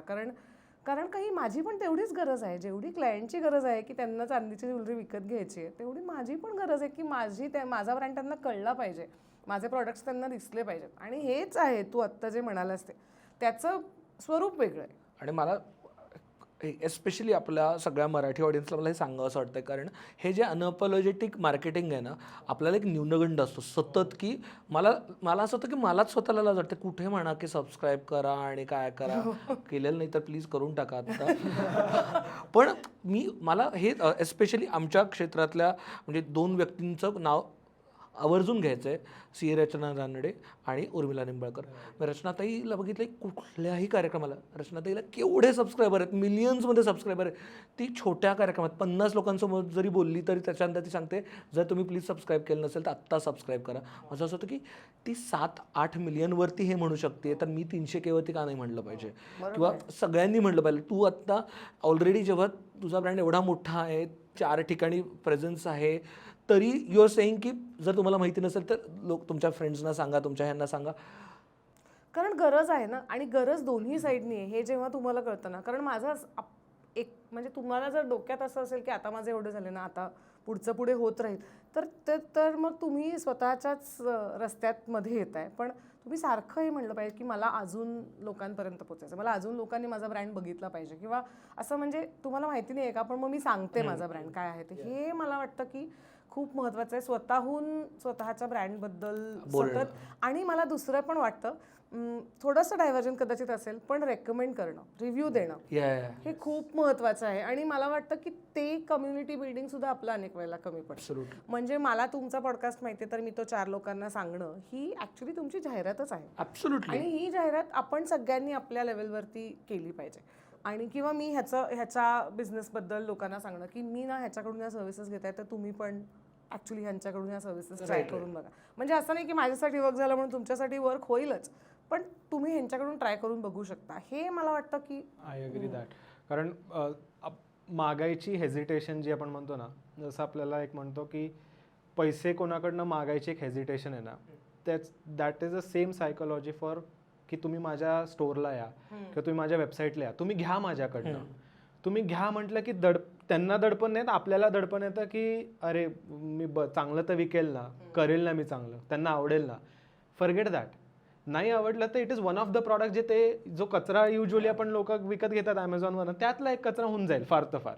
बस त्याच्या बियॉन्ड काय नाही, पण त्याच्यामध्ये तुम्ही सर्व्हिस ॲड केली, जसं you mention it very subtly की सर्व्हिस दिली त्यांनी तुम्ही मला. It was rubber stamp ideally, ते प्रॉडक्ट आहे ठीक आहे, पण त्याच्या over and about that what he give was a service which you are why are you talking about it right now is because of the service which he gave. Product with service, that which Saili has already talked about, की जो experience which creation is necessary ना, that is the whole point over here. की तुम्ही असं मागितल्यापेक्षा त्यांना एक experience मधनं त्यांना शेअर करा की तुम्ही या आमच्याकडे बघा, एक्सप्लोर करा, विकत घ्या. आता वेबसाईट झालं, सगळं झालं. ई कॉमर्स सायकोलॉजी, कन्झ्युमर ई कॉमर्सवरती वेगळा वागतो आणि रिटेलमध्ये ऑफलाईन ब्रिक अँड मॉर्टर स्टोअरमध्ये वेगळा वागतो. काय वेगळा वागतो? कारण हे सगळेजण म्हणतात वेगळा वागतो. तुम्हाला you have to understand the consumer journey. तो कसा नॅव्हिगेट करतो, काय करतो, कसा वेगळा वागतो? सो मला हेच वाटतं की प्रचंड मोठा फॅक्टर आहे हा की कन्झ्युमरला काय वाटत आहे तुमच्या प्रॉडक्टबद्दल, तुमच्या प्रॉडक्ट पेजबद्दल, तुमच्या बॅनरबद्दल, तुमच्या फोटोबद्दल, प्रॉडक्टबद्दल, तुम्ही काय म्हणताय त्याच्याबद्दल. हे सगळं कस्टमर ड्रिव्हन आहे. आपण कस्टमर ड्रिव्हन हा शब्द असाच वापरतो, पण तो खूप महत्त्वाचा आहे. म्हणजे तो सगळ्यात महत्त्वाचा शब्द आहे की ते काय म्हणतात. जसं रोहन मगाशी म्हणाला की एखादं प्रॉडक्ट तुमच्या दुकानात येऊन त्यांनी घेतलं आणि ते समजा वाया गेलं त्यांच्या हातनं, तरीसुद्धा मला वाटतं की जर त्या माणसाने तुम्हाला येऊन सांगितलं मी तुमच्याकडनं हे प्रॉडक्ट घेतलं पण 1 2 3 4 5 things are not good about this product, तर मला वाटतं की हा केवढा मोठा फीडबॅक आहे तुम्हाला येणारा.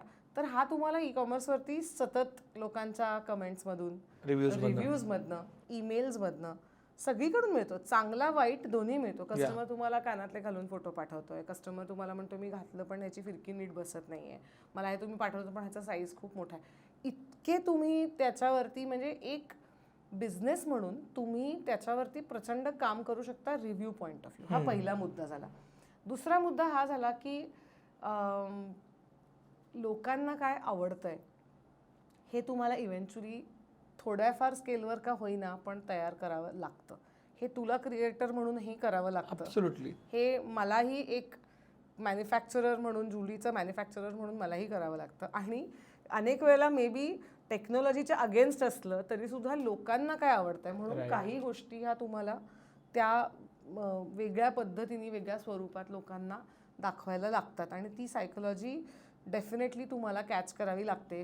सॉर्ट बाय डिस्काउंट आपण सगळेजण करतो. सॉर्ट बाय डिस्काउंट का नाही आहे? मला सॉर्ट बाय डिस्काउंट करून बघायचं आहे. कारण का प्रत्येकाला फ्रीबीज हव्यात, प्रत्येकाला एक ॲडव्हान्टेज हवा आहे ओव्हर समबडी एल्स. आपण अजूनही आपल्यामध्ये बोलताना कितीला मिळाला असं पटकन विचारतो आणि अच्छा हो का, नाही मी इकडून घेतला तेव्हा मला इतक्याला मिळाला. हे डील्स वापरणं, कुपॉन्स वापरणं, हे सगळं सायकोलॉजी ड्रिव्हन आहे ॲब्सोल्युटली. किंवा तुम्ही आमचे एक्सक्लुझिव्ह मेंबर आहात, तुम्ही आमचे प्रिव्हिलेज मेंबर आहात, हे तुम्ही क्लायंटला छान वाटलं पाहिजे. आपण जेव्हा ट्रेडिशनल दुकानांमध्ये जातो, साडीच्या दुकानामध्ये जातोस तेव्हा तुला एक माणूस साडी नेसून दाखवतो, तिकडे तुला कोणीतरी थंडगार पाणी आणून देतं.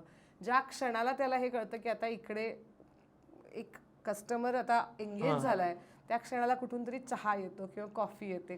तर हे सगळं एक्सपिरियन्स बिल्डिंग जे आहे तेच तुला वेबसाईटवरती पण करायचं आहे. कसं?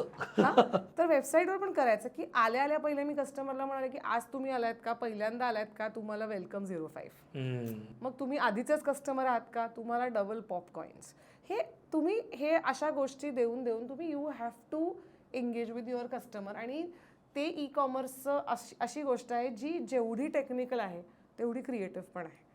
कारण का तू इन युअर फेस सतत हे नाही म्हणू शकत की पहा तुम्हाला जर माझ्याकडनं घ्यायचं असेल तर मी सारखं डिस्काउंट देते, हे नाही म्हणू शकत. So there are different ways to make sure that your customer is with you.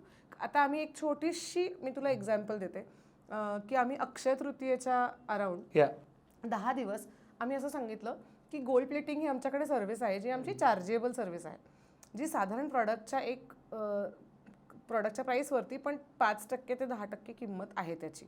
तर आम्ही असं म्हणलं की तुम्हाला आठवड्यावर का 10 दिवस काहीतरी गोल्ड प्लेटिंग फ्री.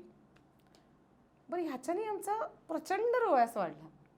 कारण आणि आमच्या तेव्हा हे लक्षात आलं की सिल्वर ज्वेलरी लोकांना हवी आहे का, तर हवी आहे, पण अजूनही आपल्या देशामध्ये गोल्ड प्लेटेड किंवा गोल्ड कलर हा लोकांचा खूप फेवरेट आहे. म्हणजे त्यांना आपली ज्वेलरी आवडतीये पण त्यांना ती गोल्ड प्लेटिंग करून हवी आहे. आणि आम्ही इतके ज्वेलरीचे आयटम्स तेव्हा गोल्ड प्लेट केले. आमच्यासाठी हा एक मोठा लेसन होता की आपली ज्वेलरी गोल्ड प्लेटिंग करून नवीन प्रोडक्ट्स म्हणून टाकली तर लोक विकत घेणार. म्हणजे ऑफरची ऑफर आम्ही रन केली, त्याच्यात आम्ही एक आमची कॉस्ट घातली, पण ही मला एक पद्धतीची जाहिरातच वाटते की मी डिस्काउंट नाही दिलं पण मी त्याच्यावर पैसे खर्च केले गोल्ड प्लेटिंगचे, जी कॉस्ट मी स्वतः घेतली आणि लोकांना म्हटलं की मी गोल्ड प्लेटिंग करून देते. आणि ॲज अ ब्रँड माझ्यासाठी हे मोठं रिअलायझेशन होतं की मी जी 10% प्रॉडक्ट गोल्ड प्लेटिंग करून टाकले ती मला आता हळूहळू 50% पर्यंत आणली पाहिजेत. कारण ह्या देशात गोल्ड प्लेटेड प्रॉडक्ट लोकांना हवी आहेत. Absolutely correct. राईट. आता तू म्हणालीस त्याच्यावर मला 2 एक्झाम्पल्स आठवत आहेत.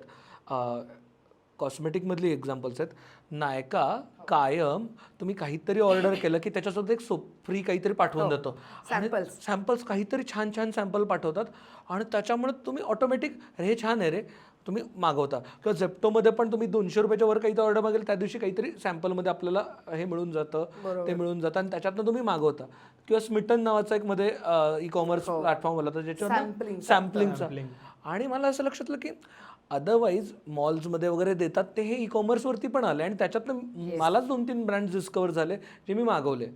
So we have to play with the psychology म्हणण्यापेक्षा लोकांना काय हवं आहे साधं सिम्पल आहे ते. एक्स्ट्रा एक्सपिरियन्स फ्रीबीज हे सगळ्यांना आवडतात. तू कुठेही गेलास आणि तू जी सर्व्हिस विकत घेतलीस त्याच्या ओव्हर अँड अबव तुला गेल्यानंतर जर वेलकम ड्रिंक मिळालं, तुला एक्स्ट्रा काहीतरी मिळालं किंवा तुला हॉटेलच्या बिलात एक कोणते म्हटलं sir desert is on us असं म्हटलं की चांगलंच वाटतं. म्हणजे ह्याच्यात वाईट सो तसं आपण ई कॉमर्सला कसं कुठल्या पॉईंट्सला एक्सपिरियन्स बिल्डिंग करू शकतो, थोडंसं लोकांना कसं आपण आणखीन एक एक्स्ट्रा स्पेशल फील करू शकतो, हेच तो त्यातला पॉईंट. ॲब्सोल्युटली. आणि मला स्पेशली तुला विचारायचं कारण because you work with multiple brands. So मला असं जाणवलं ना की मी ई कॉमर्सवरती घेताना ना माझं काही ठरलेले ब्रँड्स आहेत जे मी ठरलेल्या तारखेला किंवा ठरलेल्या वेळेला घेतो. कारण मला माहिती आहे की होल ट्रूथवरती 13 ते 15 तारखेला 30% डिस्काउंट असतो. निमन्सवरती साधारणतः लास्ट 10 दिवसात 70% डिस्काउंट असतो. किंवा वेकफिटवरती सॅलरी डेचा एक कुपन कोड येतो. असं मला माहिती आहे की त्यानुसार मी थांबतो. म्हणजे माझं असं की I plan my purchase according to that. हे कशामुळे होतं कारण मी मार्केटिंगमधला मला माहिती आहे की बाबा ते 70%चं प्रोडक्ट जे 2000चा शूज मला दिसताना 6000ला दिसताना मिळतोय मला 2000ला, तो 2000चाच आहे. त्यांनी ते त्याच्यावरती केलं. हे कसं वर्क होतं म्हणजे ह्याच्यामागे काय असतं? सो ह्याच्यामध्ये सायकोलॉजी इज व्हेरी सिम्पल. ठीक आहे. थोडं मी अजून एक स्टेप आधी येतो. लेट्स से आता फेस्टिव्ह सीझन सुरू होतो आहे. फेस्टिव्ह सीझनमध्ये तुम्ही जर कुठल्या शॉपिंग स्ट्रीटवरनंच पास होत असाल आणि कुठल्या शॉपनी मंडप टाकलेला असेल राईट फेस्टिव्ह सीझनमध्ये, will it grab the attention or not? Yes absolutely instantly. आणि त्यात ते जर दुकान जुनं असेल तर मग ह्यांनी का मंडप टाकलाय हा प्रश्न पडतो. मग आपण आपलेच लॉजिक लावायला लागतो की चेक करतो अरे अच्छा यांच्याकडे फेस्टिव्ह ऑफर्स. बरोबर. The same psychology is on e commerce. When a person comes on a website 3 सेकंडमध्ये तुम्ही त्यांना हे डिलिव्हर करू शकतायत का की आमच्याकडे फेस्टिव्ह सेल चालू आहे right. So that is the first thing. ही सायकोलॉजी डिलिव्हर करणं in a particular given.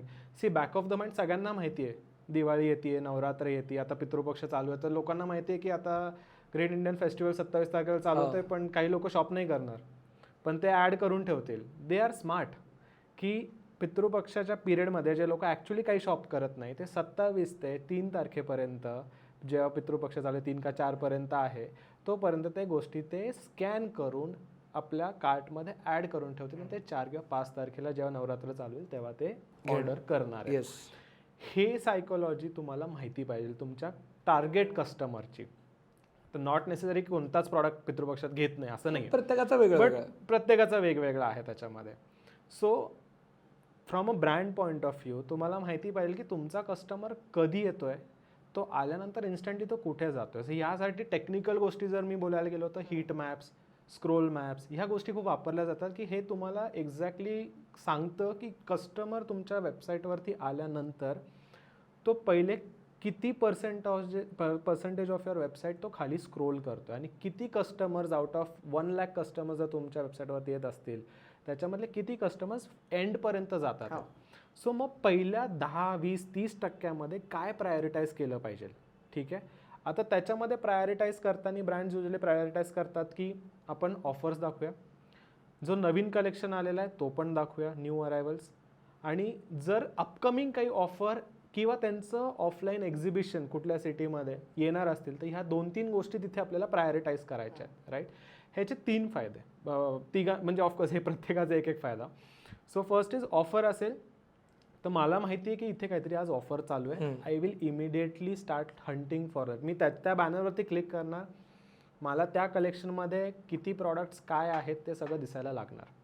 So ह्याच्यामध्ये आता तुम्ही दाखवताना कसं दाखवताय की तर ह्याच्यात मल्टिपल वेज आहेत. So first way is like की तुम्ही त्यांना सांगा की डिस्काउंट कोड बेस्ड ऑफर चालू आहे, की तुम्ही हा कोड चेकआउटला टाका जेव्हा तुम्ही फायनल शॉप करताय आणि तुम्हाला तो डिस्काउंट लागून जाईल. सेकंड इज ऑटोमॅटिक डिस्काउंट, ठीक आहे. हे ऑटोमॅटिक डिस्काउंटमध्ये कसं आहे की तो डिस्काउंट ऑटोमॅटिक लागणार, पण तो चेकआउटला लागणार जेव्हा तुम्ही पेमेंट पेजला जाणार. बरोबर. पण तोपर्यंत किती जरी तुमचे 10% कॅल्क्युलेशन तुमच्या डोक्यात असेल, पण ते तुम्हाला कन्व्हिन्सिंग नसतं की ते माझी फायनल अमाऊंट किती येणार आहे, including shipping and all. So ह्याच्यामध्ये third thing comes is scratch pricing offer. So scratch pricing basically काय की हा प्रॉडक्ट व्हॉट यू सेड की 6,000ला कट केल्या आणि 2,000 दाखवलंय, याला स्क्रॅच प्राइसिंग म्हणतात. आता ह्याच्यावरती ही प्राइस आधीच त्या प्रॉडक्टला कमी करून ठेवलेली, त्याच्यावरती ना तुम्हाला डिस्काउंट लावायचं ना कुठला डिस्काउंट लागणार आहे. मला तिथल्या तिथे कळतंय की हा डिस्काउंट एवढ्याला मला हा प्रॉडक्ट पडणार आहे, गॉन युअर इज तिथे तुमचं कन्व्हर्जन इन्स्टंटली होणार. Okay, right. सो हा झाला तुमचा फर्स्ट कलेक्शनचा. न्यू अरायवल का, जे आपण युजली एक हे वापरतो, दिवाळीत नवीन स्टॉक येईल, बरोबर, किंवा सीझन वाईज स्टॉक येतो. नंतर आपण बाहेर कुठल्या वेस्ट साईड किंवा इकडे तिकडे गेलो, 40%, 50% मॉन्सून क्लिअरन्स सेल. क्लिअरन्स हा वर्ड आला ना, दॅट इज ऑल्सो एंटायसिंग, ठीक आहे. बट फेस्टिव्हमध्ये clearance is not enticing, it is out गोईंगची फिलिंग आहे ना. You want something new in Diwali यार, इट्स बोनस पिरियड सगळं आहे. त्या पिरियडमध्ये तुम्ही use those words which are going to entice people and going to make you feel good. तर फेस्टिव्ह ऑफर, सिम्पल तुम्ही फेस्टिव्ह ऑफर म्हणा. करेक्ट. जसं आपलं जुन्या दुकानात अरे दिवाळीचा स्टॉक आला, स्पेशल दाखवते. पुलंच्या कथेमध्ये पण येतं की खास आतून काहीतरी काढून दाखव. मग ह्यावेळेस दिवाळीचं स्पेशल काय, तुम्ही स्वीट शॉप मध्ये जा, तुम्ही कुठेही जा, दिवाळी स्पेशल काय. मग त्या पिरियडमध्ये तुम्ही हे नाही दाखवू शकत की आमच्याकडे ऑफर चालू आहे आणि ऑफर मधला हा स्टॉक आहे. तुम्ही तिथे न्यू अरायवल्स दाखवा. न्यू अरायवल्स वरती ही डिस्काउंटच देणार आहे आपण, पण त्याला नाव दुसरं द्यायचं. ही psychology you need to understand की clearance sale versus new arrival sale, ठीक आहे. न्यू अरायवल सेल म्हटलं अरे नवीन आहे, जायलाच पाहिजे, बघायलाच पाहिजे, ठीक आहे. अँड थर्ड थिंग इज की ह्या पिरियडमध्ये बरेचसे एक्झिबिशन्स, आउटडोअर एक्झिबिशन्स बरेचसे ई-कॉमर्स ब्रँड्स करतात. हे का, त्याचा तिसरा बेनिफिट काय, जर माझ्या सिटीमध्ये जर कोणी येणार असेल किंवा माझ्या ओळखीचं कोणी त्या सिटीमध्ये असेल, देर इज अ डेफिनेट एक मेसेज पास होतो, अरे हा जो ब्रँड आहे ना यांचं मी बघितलेलं, त्यांचं ना त्या दिवशी त्या सिटीमध्ये एक एक्झिबिशन आहे, तर तिथे एवढा डिस्काउंटमध्ये हे प्रॉडक्ट्स मिळणार, तर डेफिनेटली यू शुड व्हिजिट. ह्या 3-4 गोष्टी जर if you understand your customer psychology by basics also ना, you will still get a conversion. आणि fourth thing can be like trust building factor. ह्याच्यामध्ये काय असू शकतं की मग तुम्ही त्याच्यामध्ये सर्टिफिकेट्स दाखवा किंवा अदर मल्टिपल्स पुढे फोटोजवरती किती मॅटर करतं, कारण का बऱ्याचदा असं म्हणतात की तुमचे फोटोज खूप महत्त्वाचे आहेत. काय म्हणजे ॲज यू सेड मगाशी की ते नॅचरल वाटले पाहिजेत, ते कोणत्या मॉडेलवरती घातले तेही महत्त्वाचं आहे. सो फोटोज किती महत्त्वाचे, ट्रस्ट तयार करायला. Very important. आम्ही कायम कस्टमरला सांगतो की तुम्ही जर 2000-3000चे प्रॉडक्ट विकत असाल ना, तर make your photography look like that. Don't make it look like a 15,000-20,000 product. It matters a lot. आणि जर तुमचा प्रॉडक्ट जर 1 लाखाचा आहे, we are also working with diamond clients. ठीक आहे, ते online e-commerce diamond brands आहेत. ठीक आहे, we are working with them. त्यांचा on an average product pricing is 2 lakh 3 lakh. Lab grown diamonds आहेत which is trending now days. ठीक आहे, सो तिथे तुम्ही जर ॲव्हरेज फोटोग्राफी दाखवली काहीतरी, ते नाही चालणार आहे. त्याच्यातली दिसणारी जी मॉडेल आहे, it should look of that quality. Aspirational वाटलं पाहिजे. ठीक आहे, if I am selling out 2 lakh rupees on just a ring, diamond ring. ठीक आहे, आणि if it is a food product, forget about ते किती हाय क्वालिटी, किती छान light. See that is the food enticing, the final product. आता जसं you mention मसाले, तुम्ही मसाल्याचा फोटो टाका नुसता, बट मसाले with the final product, that is going to make a difference.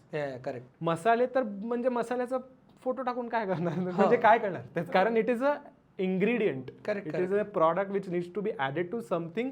त्याच्यामधनं आउटकम हे येणार आहे. ठीक आहे, सो ते आउटकम दाखवणं इज व्हेरी इम्पॉर्टंट. त्याच्यानंतर तो प्रॉडक्टचं application which Sayali is already mention and she does the best. म्हणजे I really like the way she approaches, because खूप नॅचरल कॉन्टेंट आणि नॅचरल कनेक्ट. हे जर इफ आय फील की ते एकदम असं fancy studio, cinema line cameras, Netflix approved camera, हे लोक म्हणतात, I am not this are not my keywords. हे कस्टमर्स, ते क्लायंट्स, नाही आम्हाला ह्या लेवलचं प्रोडक्शन करायचं आहे, फोटोशॉप करूया, कशाला. असं हे पॉसिबली जगातल्या कुठल्याच मुलीला शक्य नाही की तिचं रोज स्किन छान दिसणार आहे, डोळ्याच्या खाली काळं नसणार. म्हणजे आम्ही लाईट लावतो, आम्ही पण असं काही नॅचरल लाईटमध्येच रोज शूट करू असं नाही. आम्ही थोडेसे व्हिडिओचे लाईट्स वगैरे घेतलेले आहेत, कारण का तुम्हाला एक युनिफॉर्म लाईट पाहिजे, क्लीन दिसलं नाही आली पाहिजे, चांदीचा कलर चांगला दिसला पाहिजे, हे फॅक्टर्स आहेत. पण एक अनरिअल एक्सपेक्टेशन्स, रोज त्याच्या आधी 1 तास तयार होणं आणि मग त्याच्यानंतर कॅमेरासमोर जाणं, ह्याच्याने बघणाऱ्या मुलीला हेच वाटणार आहे की यार हे माझ्यासाठी मी हे रोज नाही करू शकत ना. कारण मला ज्वेलरी विकायची कुणाला आहे, माझा मोठा ऑडियन्स कोण आहे, ऑफिसला जाणारी मुलगी, बाहेर कुठेतरी कुणाला तरी भेटायला जाणारी मुलगी किंवा कॉलेजला जाणारी मुलगी, हा माझा ऑडियन्स आहे. तर मला त्या ऑडियन्सला रिलेटेबल, ती मुलगी रोज तिला कधीतरी डोळ्याच्या खाली काळं येणार आहे, तिला कधीतरी बरं नसणार आहे, ती कधीतरी काहीतरी कुठून तरी डोक्या भांडाभांडी करून ऑफिसमध्ये वादावादी करून येऊन तिला छान वाटलं पाहिजे माझी ज्वेलरी घालून, तर ते रिलेटेबल असलं पाहिजे. म्हणून तो एफर्ट आहे. आणि मला एक कस्टमर सायकोलॉजीमध्ये एक आणखीन पॉईंट ॲड करायचा आहे, तो म्हणजे लॉयल्टी. आपण आपल्या नेहमीच्या दुकानामध्ये जाऊन तीच प्रॉडक्ट्स कायम, किराणा मालाच्या दुकानात सुद्धा जाऊन जी नेहमीची प्रॉडक्ट विकत घेतो, तिथे पटकन तो माणूस, नेहमीचा माणूस आला की त्याच्याशी असणारं त्याचं वागणं बोलणं आणि नवीन आलेल्या कस्टमरशी त्याचं वागणं बोलणं, ह्याच्यामध्ये काही नाही म्हटलं तरी एक तो जिव्हाळा निर्माण आपण करतो. तो ई कॉमर्सवर करणं खूप कठीण गोष्ट आहे, पण तो जर तुम्ही अचीव्ह करू शकलात तर मला वाटतं की त्याला आता लॉयल्टी पॉईंट्स वगैरे हे सगळे खूप बेसिक गोष्टी म्हणते मी, त्या आहेतच.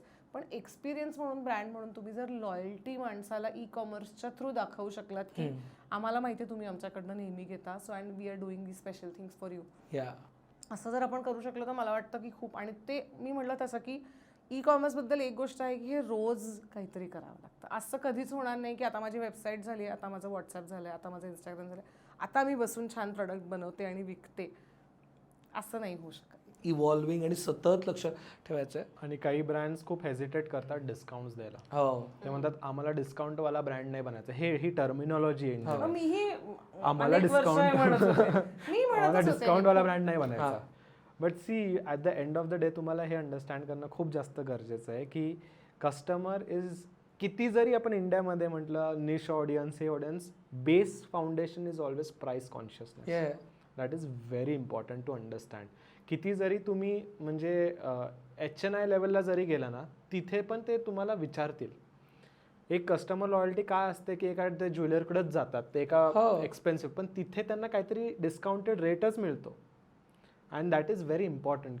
Don't shy away from discount असं मला प्युअरली वाटतं. प्रीमियम कॅटेगरीमध्ये पण म्हणजे अगदी फूडमधलं मी एक्झाम्पल द्यायचं म्हटलं तरी मी जेवढे प्रीमियम ब्रँड्स बघितलेत अगदी महागात म्हणजे 600 रुपयाला एक प्रोटीन बारवाला जरी बघितलं तरी ते 800चं 600ला करतात. म्हणजे तिथंही लोक ते बघतायत म्हणजे. आणि आपण लुई वितो आणि हे नाही आहोत आणि तो ऑडियन्स खूप कमी आहे. तो खूपच कमी आहे. म्हणजे मेरिटला जर तुम्हाला तो कार्निवल स्लॉट मिळू शकतो हो झोमॅटोवर, हो वाय नॉट. तर म्हणजे आणि 50% डिस्काउंट. हा म्हणजे आणि सगळ्यांचेच लॉयल्टी ऑफर, किती मोठे 5 स्टार्स कार्ड 7 स्टार्स सगळ्यांचे तुला लॉयल्टी कार्ड्स मिळणार आहेत आणि ते बऱ्यापैकी म्हणजे असं नाहीये की अनरिचेबल आहे, तर तुला ते मिळणार आहेत आणि त्याच्यातून तू पॉइंट्स वापरणार. दिस एव्हरीबडी इज डुईंग. तर ती लॉयल्टी तुला कस्टमरला देणं आणि त्याच्या डोक्यात हे फिक्स करणं की मी ह्यांच्याकडे गेलो ना तर मला खूप छान ट्रीटमेंट मिळणार आणि ह्यांच्याकडे म्हणजे फिजिकल स्टोअरमध्ये नाही, ह्या वेबसाईटवर मी गेलो तर मला ना खूप मस्त वाटतं ब्राउज करणं, मस्त वाटवणं त्याला, त्या माणसाला त्या वेबसाईटवरती, हे खूप महत्त्वाचं आहे. आत्ता एक फॅड आलंय म्हणायचं किंवा ज्याच्या नावाखाली लोक खूप सारे सेमिनार्स करतात. आम्हालाही सतत मेल येत असतात त्यांना यायचं आहे आपल्याकडे म्हणून की चायनामधनं माल आणा, इथं विका, एवढं सोपं आहे. तुम्हाला दिसतं एकाच झटक्यात तुम्ही इम्पोर्ट एक्सपोर्टचा बिझनेस करू शकता, ई कॉमर्स करू शकता आणि जे खरं तर ड्रॉपशिपिंग आहे. हां, तर हे खरंच वर्क होतं का? कारण खूप साऱ्या मित्रांना मी बघितलं त्याच्यात पैसे इन्व्हेस्ट करताना 10,000, 20,000 हजाराचे सेमिनार्स करतात लोक. तर थोडासा मला वाटतं की त्याच्यावरती प्रकाश टाकावा. मी एक जेनरिक पर्स्पेक्टिव्ह देईल, मी कन्क्लुझिव्ह नाही काय बोलणार. There is a yes and there is a no also. ठीक आहे. आता हे खूप डिप्लोमॅटिक आन्सर झालं यू विल से, बट त्याला आहेत. That is what the reality and fact is. Drop shipping ही कॉन्सेप्ट युजली US मध्ये बरीचशी कॉमन आहे. ठीक आहे. इंडियामध्ये ह्याला हा बिझनेस मॉडेल होता, लोक करत होते, पण ह्याला एक थोडंसं वेगळा वर्ड होता. ठीक आहे. आता ड्रॉप शिपिंग लोकांना ते ॲक्सेप्टन्स आलं इंडियामध्ये की आपण जे काम करतो ॲक्च्युली ड्रॉप शिपिंगच आहे. ठीक आहे. आता त्याच्यामध्ये depending upon your industry is going to make the major difference and category of the products. ठीक आहे. आता वर्क होणारे पण बिझनेसेस आहेत, न वर्क होणारे पण आहेत. पण आता कॅटेगरी वाईज जर आपण एवढा डिस्कशन नाही करू शकत, बट मी जनरिकली जर सांगायचं गेलं, if you have a trusted product, trusted manufacturer, trusted shipping, trusted पेमेंटचं transaction and flow, then it will work for you. But त्याच्यामध्ये always at the end of the day आपण हे सगळं का करतोय, all this e-commerce, profitability. Just तुमचं conversion खूप छान आहे, रोयाज छान आहे, ह्या सगळ्या गोष्टींमध्ये it will not make any sense. प्रॉफिटॅबिलिटीवरती पण बोलूयात. तर if it is a profitable business, if drop shipping makes you a profit in like 3 months, 6 months, because it's a quick again it is quick money making business model. कारण तुम्हाला त्याच्यामध्ये डोकं खूप कमी लावायचं आहे, तुम्हाला ऑपरेशनल ऑप्टिमायझेशन खूप जास्त करायचं आहे त्याच्यामध्ये. If you can do that, if you are able to achieve the profitability in 3-4 months of time, तिथेच तुमचं टेस्टिंग झालं आहे, ग्रो अँड स्केल अप. काही लोक are addicted to drop shipping की नाही मी तर सोडणार नाही, माझं तर हे चालूच ठेवायचं. अरे लॉस होतो आहे. मर्चंडाईजमध्ये किती ड्रॉप शिपिंग चालते, जनरिक फॅशन प्रॉडक्ट्समध्ये किती चालते, ॲपरल्समध्ये प्रचंड drop, but they are making losses. But त्यांना ते ॲक्सेप्ट नाही करायचं आणि they cannot service the client, nor the manufacturer, nor the brand, nor the seller. कोणीच ते तिथे सर्व्हिस देणारं कोणीच नाही आहे तिथे. If you are working in that model, move yourself out. त्यापेक्षा तुम्ही स्वतःचा ब्रँड लॉन्च करा, work closely with the manufacturer, त्याच्या अंडर तुम्ही छान काहीतरी लॉन्च करा and it will work fine. Okay, गट. 2च प्रश्न आहेत. एक म्हणजे मला वाटतं आपण महत्त्वाचा प्रश्न की आपण रीचबद्दल बोललो, ट्रॅफिकबद्दल बोललो, पण एक त्याचा ठोकताळा जर देता आला की बाबा साधारणतः मला समजा 2,000 डायऱ्या विकायच्या असतील महिन्याला, तर साधारणतः किती लोक माझ्या वेबसाईटवरती आले पाहिजेत. म्हणजे it can vary. I am sure की ते brand to brand, price to price सगळं चेंज करू शकतो, पण साधारणतः कन्व्हर्जन रेशो किती असतो. म्हणजे लोक सांगतात 1% कन्व्हर्जन रेशो असेल तर तुमच्यासाठी खूप चांगला आहे, 5% मिनिमम पाहिजे, नाही तर 5%च्या खाली असेल तर तुम्ही लॉसमध्ये आहात. काय ह्याचा आन्सर देणं म्हणजे बरेचसे लोक कॉमेंट्समध्ये पकडतील की ह्याला डेफिनेट आन्सर नाही, पण कशा पद्धतीने बघितलं पाहिजे. सो हा खूप ट्रिकी क्वेश्चन आहे. ठीक आहे. मी जर 2x जर म्हटलं तर खाली कॉमेंट येईल 101% की आम्ही तुम्हाला 10x देऊ.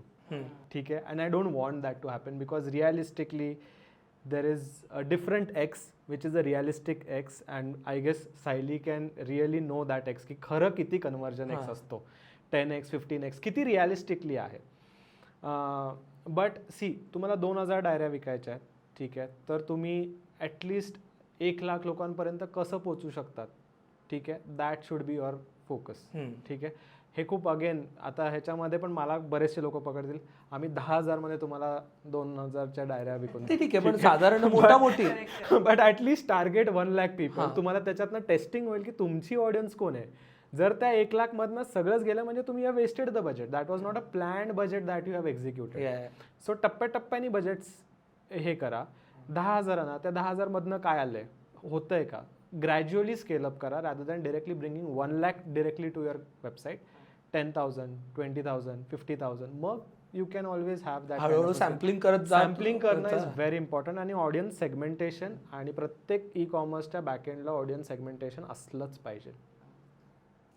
मला मी माझा अप्रोच असा असेल मला समजा काय डायऱ्या ज्या नंबर ऑफ डायऱ्या एक्स नंबर ऑफ डायऱ्या मला विकायच्या आहेत आणि समजा तू मला 1 महिन्याचं टार्गेट दिलंस तर मी एक्स डिवाइड बाय 30 करीन. मला पर डे इतक्या विकायच्या आहेत. आता त्याची अमाऊंट अशी आहे की अगदी सॅलरी डिपेंडेंट अमाऊंट नाही आहे पण तरी देखील पहिल्या काही दिवसात आणि शेवटच्या काही दिवसामध्ये त्या जास्त विकल्या जातात कारण साधारण 27-28 ते 3-4 मध्ये सॅलरी लोकांच्या. सो मग मी त्या दिवशी वेगळ्या पद्धती वेगळ्या स्ट्रॅटेजीने त्या विकीन. उरलेल्या दिवस त्या वेगळ्या स्ट्रॅटेजीने विकीन. मे बी मी तेवढ्या ह्याच्यामध्ये फार डिस्काउंट लावणार नाही पण मी लॉयल्टी पॉईंट जास्त देईन. जेव्हा मला माहिती आहे की त्या कमी विकल्या जाणार आहेत तेव्हा मी थोडं डिस्काउंट जास्त देईन.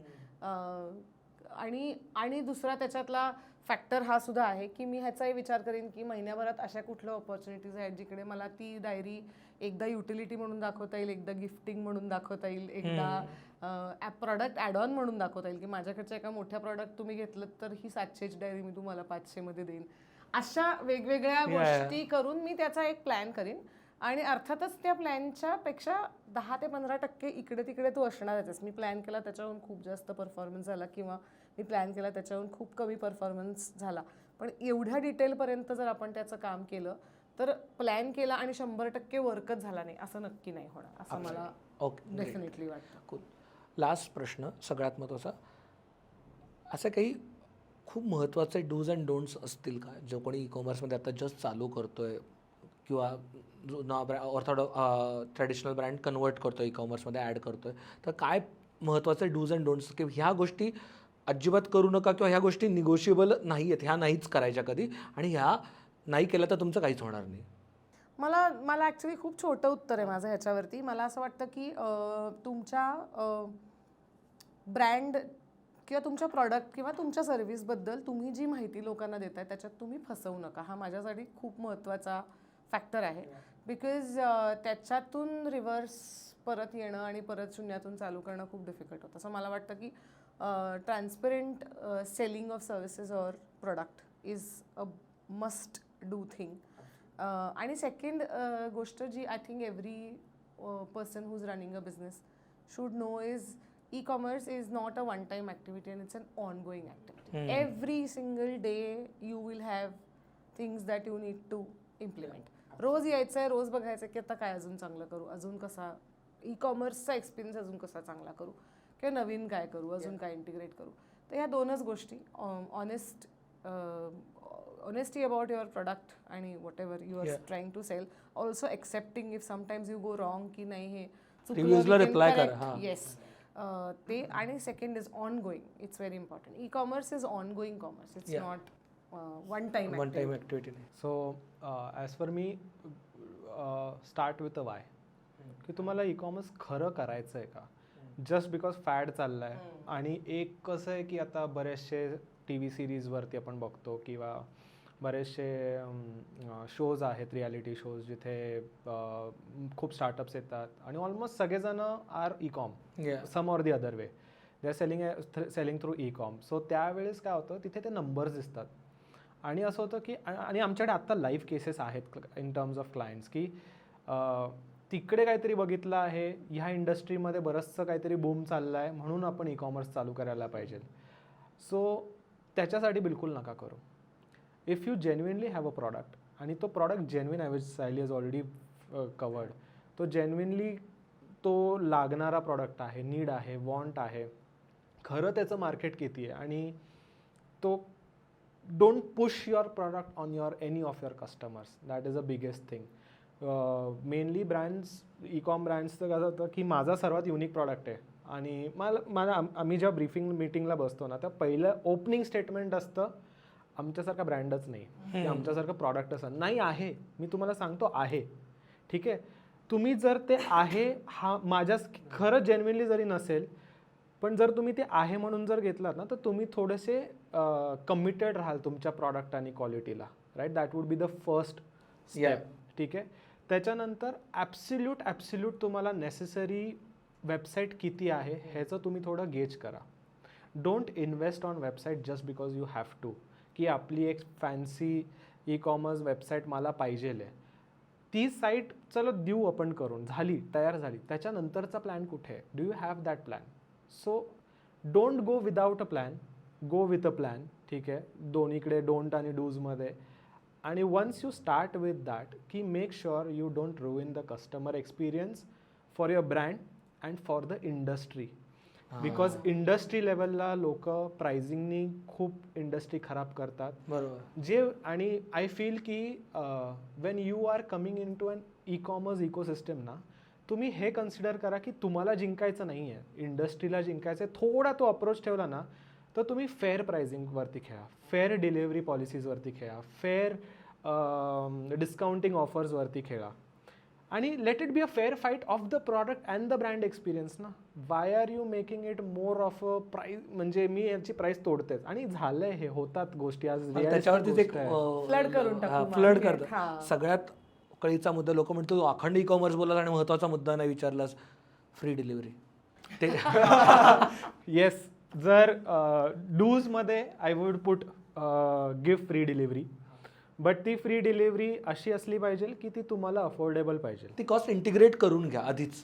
किंवा एका सर्टन प्राइसिंग सर्टन प्राइसिंग नंतर द्या, म्हणजे काय 500 रुपयाच्या वर, 1000 रुपयाच्या वर. जे काय तुमच्या बिझनेस. सो एक सर्टन प्राइस. सी आता कसं झालेलं आहे की ॲमेझॉन किंवा मार्केट प्लेसेसमुळे ना free delivery has become a thing now. जर फ्री डिलिव्हरी तुम्ही नसेल देत ना, we have seen 35-40% of the drop in the orders. Okay, ठीक आहे.